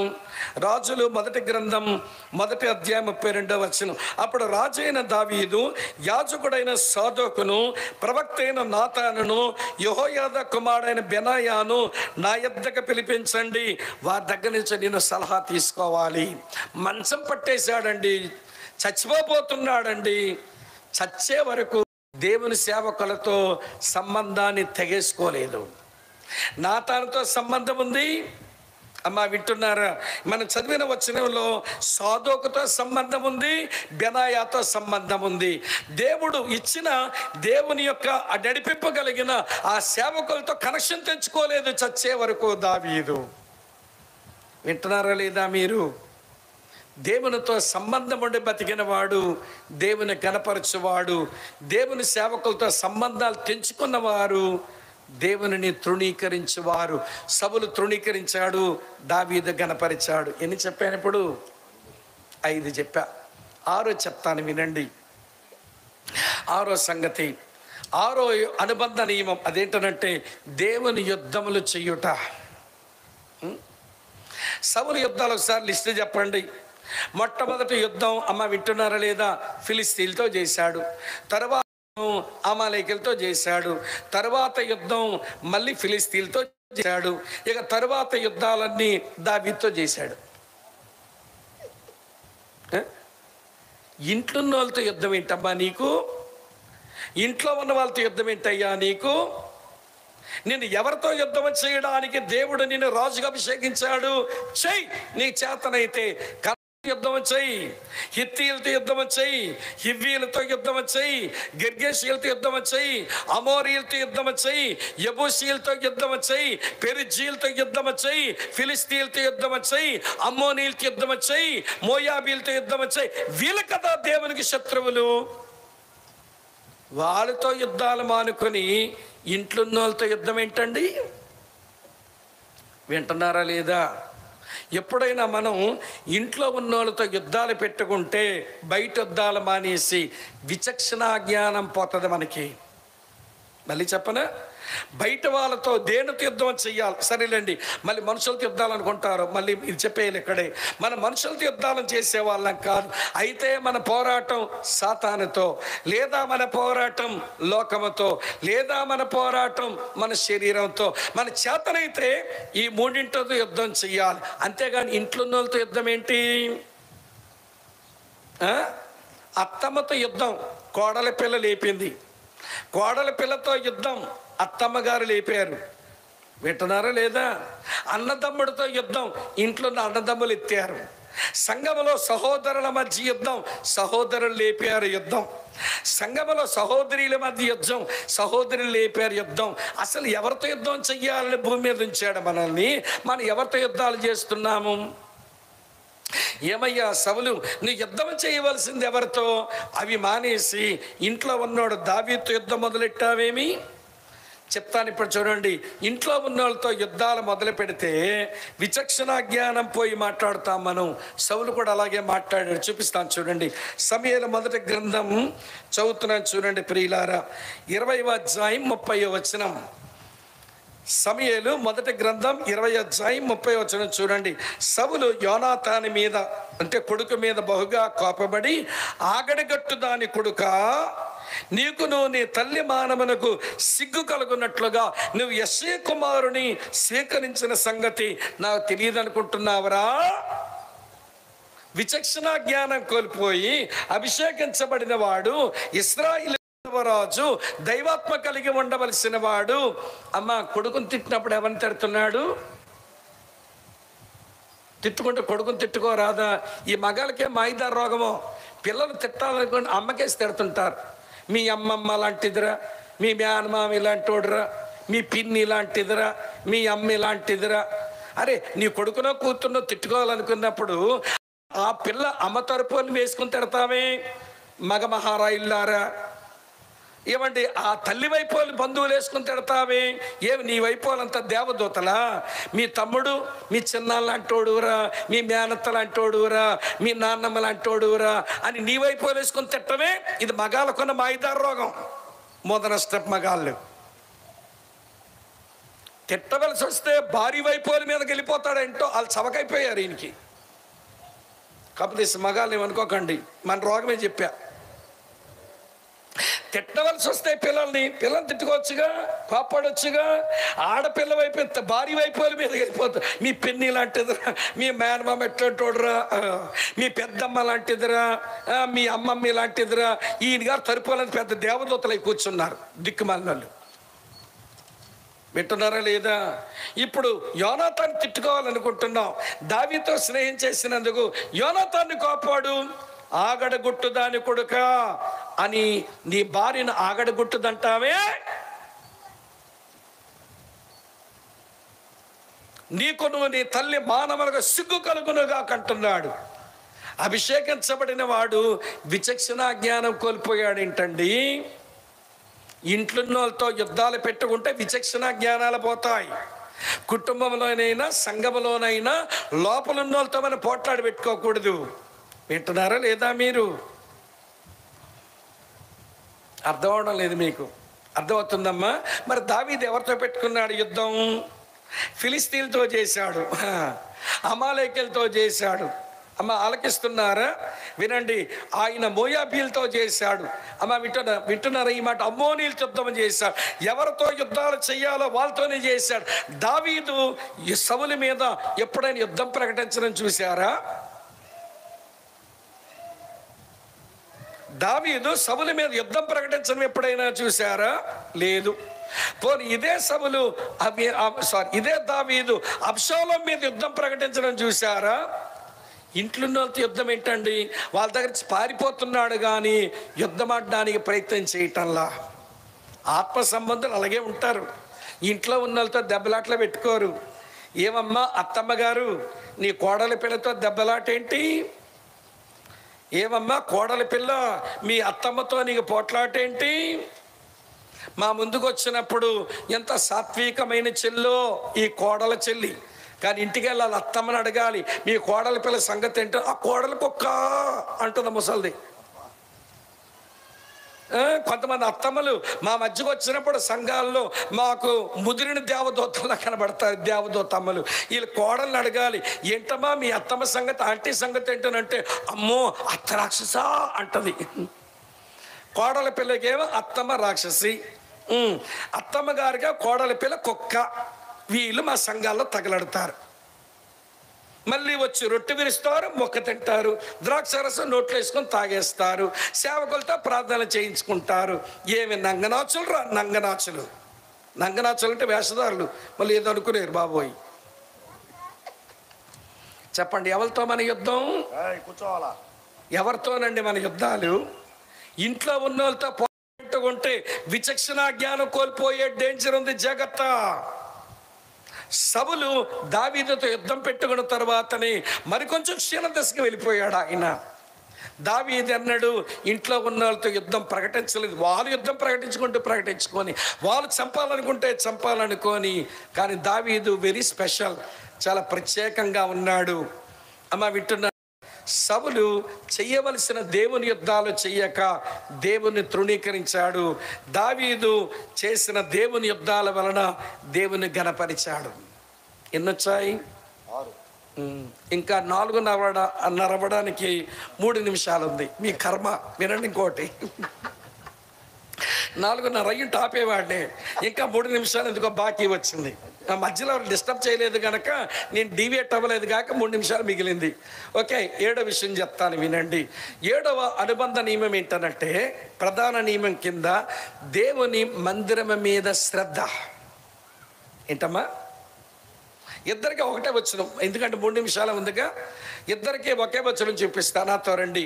దినవృత్తాంతాల మొదటి గ్రంథం 13వ అధ్యాయానికి రండి. దినవృత్తాంతాలు మొదటి గ్రంథం 13వ అధ్యాయం తెరవండి, చూపిస్తాను. దేవుని మందిర ఆసక్తి, దేవుని సేవాశక్తి. దినవృత్తాంతాలు మొదటి గ్రంథం 13వ అధ్యాయం చూడండి, 3వ వచనం. మన దేవుని మందస్సమును మరలా మన యుద్ధ కొంచెం వత్తమరండి. సౌలు దినములలో దాని యుద్ధ మన విచారణ చేయకయే ఉంటమి. రాజైన సౌలు దినములలో దేవుని మందిరము లేకుండా, ఆ మందిరం దగ్గర ప్రార్థన లేకుండా అయిపోయాం. ఇగో నేను రాజునవుతున్నా, రండి దేవుని మందిరాన్ని మన మధ్యలో తీసుకుని వద్దాము అన్నాడు దావీదు. చూసారా అండి? అమ్మ ఆలకిస్తున్నారా? సౌలు దేవుని మందిరం మీద ఆసక్తి లేక దేవుని తృణీకరించాడు. దావీదు దేవుని మందిరం మీద ఆసక్తి ఉండి దేవుణ్ణి ఘనపరిచాడు. ఎంతకంటే ఏం చెప్పను. ఇప్పుడు మీ దగ్గరకు వస్తా. దేవుని మందిరం అంటే ఆసక్తేనా? దేవుని మందిరం అంటే ఆసక్తేనా? దేవుని మందిరంలో కనబడతామా? మళ్ళీ కొంపదీసి ఆదివారం వస్తున్నాం కదండి అనకండి.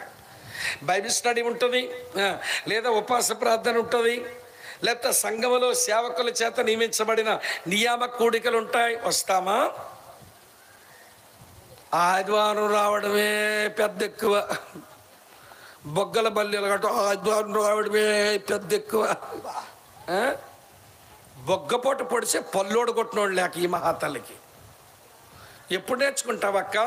నీకు నీ పిల్లలకు మేలు కలిగే ఆ దీవెన సంపాదించుకోవడానికి నువ్వు తల్లిగా, నువ్వు తండ్రిగా దేవుని మందిరంలో కనబడపోతే ఎట్లా?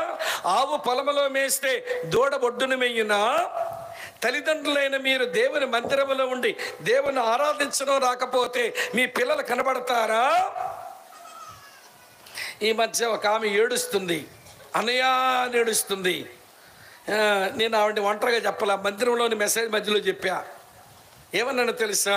మీతో కలిసి మీ పిల్లల మందిరంలో కనబడాలి అనేది చెప్తున్నాం. చదువుకు దూరం వెళ్తే అది వేరే విషయం. ఇంట్లోనే ఉన్నప్పుడు మీ పిల్లలు తెచ్చుకోరు మీతో కలిసి. ఇప్పుడే ఏడ్చింది సిస్టర్ గారు. ఏంటట, వాడు కొంచెం మత్తులు ఎక్కించుకొని తాగుతున్నాడు, మరి గంజాయి కూడా వేసుకుంటున్నాడట. మోటార్ బైక్ మీద పోతా ఆ రాత్రి మంచం మీద పడుకున్న ఒక ఆడపిల్ల కాలుకి గుద్దిపోయాడు. వాడు గుద్దిపోయాడు. వీళ్ళేమో క్రిస్టియన్ ఫ్యామిలీ, ఆ పిల్లలేమో మంచి హైందవ కుటుంబం.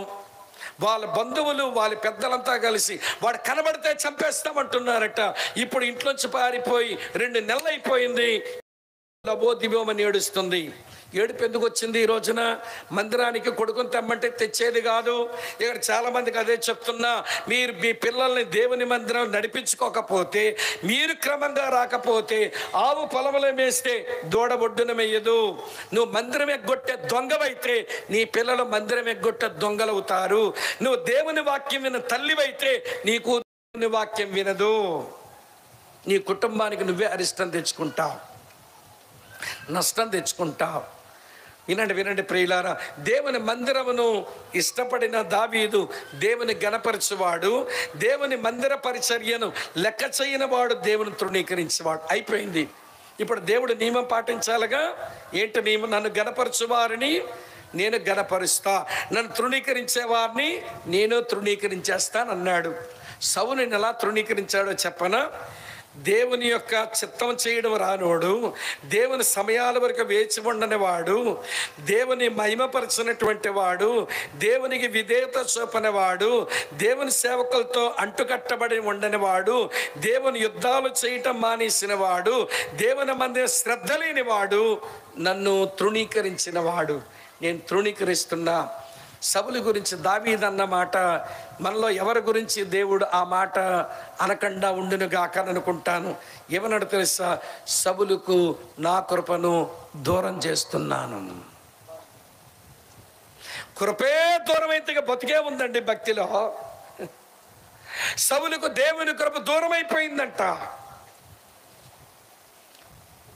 దేవుని చిత్తం చేయటంలో, దేవుని సమయాల వరకు వేచి ఉండడంలో, దేవుని మహిమపరచడంలో, దేవుని సేవకులను అంటి పెట్టుకుండడంలో, దేవునికి విధేయత చూపడంలో, దేవుని యుద్ధాలు చేయటంలో, చివరికి దేవుని మందిరం పని మీద శ్రద్ధ చూపిన దావీదు దేవుని గణపరిచాడు గనక, దేవుడు ఎంత గణపరిచినాడు అయిందంటే, అమ్మ వింటున్నారా? మెస్సియాగా ఆ దేవుడు ఒక వంశములో పుట్టవలసి వస్తే దావీదు వంశాన్ని ఎంచుకున్నాడు. ఆ మెస్సియా భూమి మీద పిలిపించుకోవలసి వస్తే దావీదు కుమారుడని పిలిపించుకున్నాడు. అక్కడతో దావీదు ఘనత ఆగల, అక్కడతో దావీదు ఘనత ఆగల. ఇంటికెళ్ళా చదువుకోండి. ప్రకటన గ్రంథం 5వ అధ్యాయంలో పరలోకమంతా యేసును ఆరాధిస్తుంటే పరలోకములో దావీదు పేరు మారుమ్రోగుతుంది. దావీదుకు వేరు చిగురైన యోధా గోత్రపు సింహమైన ఈ గొర్రె పిల్లకు స్తోత్రము, మహిమ, ఘనత, ప్రభావము యుగయుగములు ఆయనకే కలుగునుగా. కానీ పరలోకపు ఆరాధనలో, యేసయ్యను ఆరాధించే ఆరాధనలో దావీదు పేరు ప్రస్తావనకు వస్తుంది. అక్కడ వరకు గణపరిచాడు. అక్క చెల్లి వింటున్నారా? ముగించేస్తున్నాను, వినండి.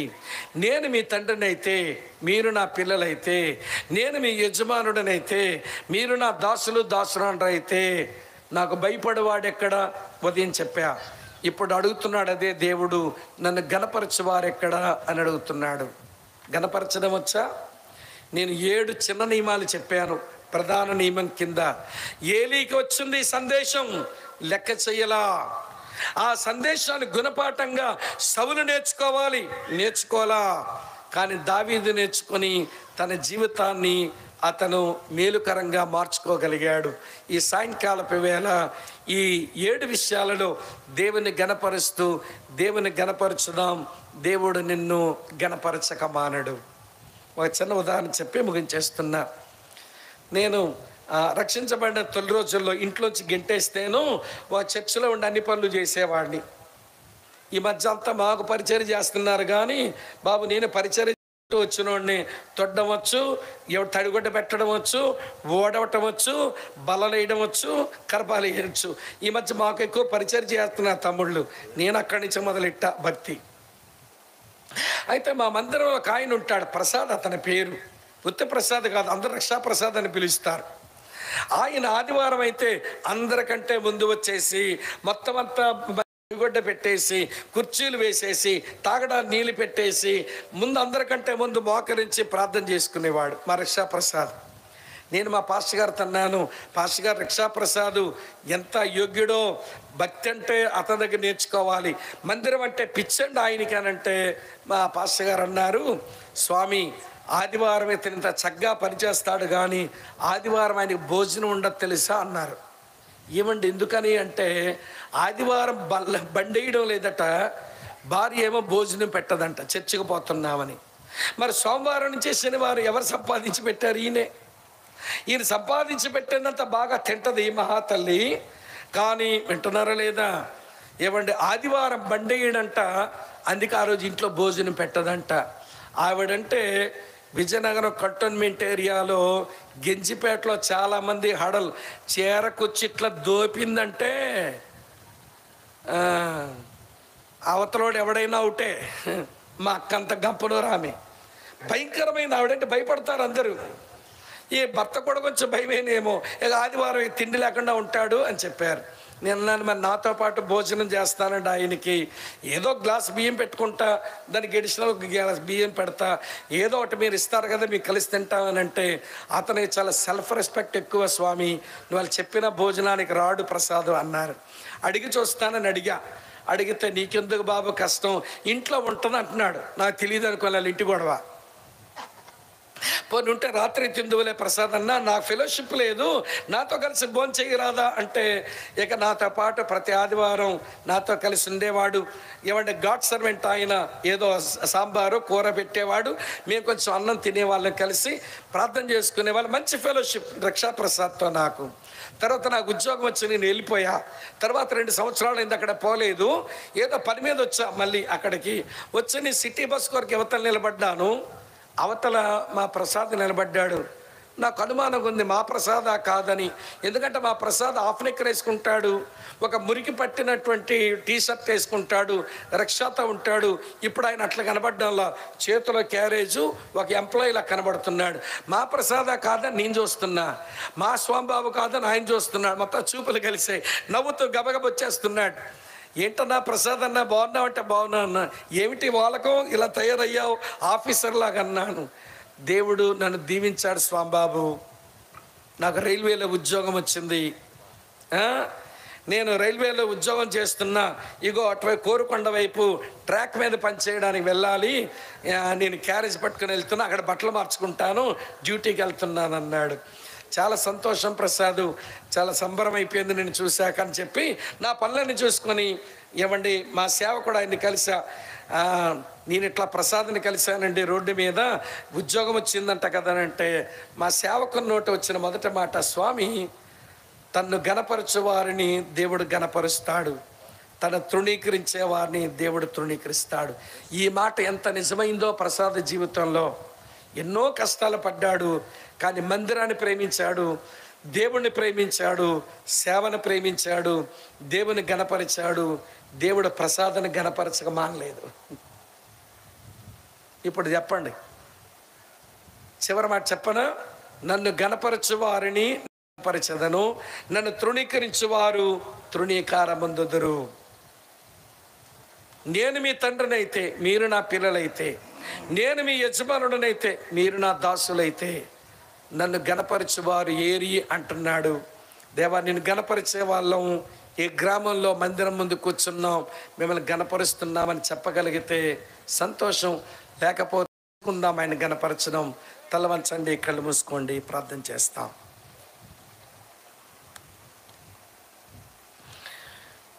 తల వంచండి, కళ్ళు మూసుకోండి, ప్రార్థన చేద్దాం. వెళ్ళిపోతాం ఇక రాత్రి సువార్త కూడికే. ప్రేమగల తండ్రి, దయగల దేవ, నీ ప్రియకుమారుడు మా ప్రభు అయిన యేసుక్రీస్తునందు మిమ్మల్ని మా హృదయపూర్వకంగా స్తుతిస్తూ మీ సన్నిధికి వస్తున్నాం. నీ దాసుడు ఈ ప్రాంతాల్లో పడుతున్న ఈ ప్రయాసలో, మీరు అనుగ్రహించిన ఈ పరిచర్యలో, ఈ ఒక్క దినపు కూడికలో, ఈ మధ్యాహ్నం సుమారు 1.5 గంటల పైగా నీ మాటలు మేము వింటూ వచ్చాం. నిన్ను గణపరచడం మేము నేర్చుకోవలసి ఉంది. నీ భయం మేము ఎలా నేర్చుకోవాలో, నిన్ను గణపరచడం అలానే నేర్చుకోవాలి. మాలో ఎవరము సవులు వంటి వారము కాక, నీ కృపకు దూరం కాక, అయ్యా నిన్ను గణపరిచే ఆ మెట్టులోనికి దావీదు వలె నడిపించుము. నీ చిత్తము చేయడం మాకు నేర్పించండి, నీ సమయాల కొరకు వేచి ఉండడం మాకు నేర్పించండి. దేవా నిన్ను మహిమపరచడం మాకు నేర్పించండి, నీకు విధేయత చూపడం మాకు నేర్పించండి, నీ సేవకులతో అంటుకట్టబడి ఉండడం మాకు నేర్పించండి, నీ యుద్ధాలు చేయటం మాకు నేర్పించండి, నీ మందిరం మీద మక్కువతో బ్రతకడం మాకు నేర్పించండి. రాత్రి ఉన్న సువార్త కూడెక్కు మమ్మల్ని సిద్ధపరచండి. మహిమ మీరు మాత్రమే పొందండి. యేసుక్రీస్తు నామాన్న స్తోత్రించి ప్రార్థిస్తున్నాము తండ్రి. ఆమేన్.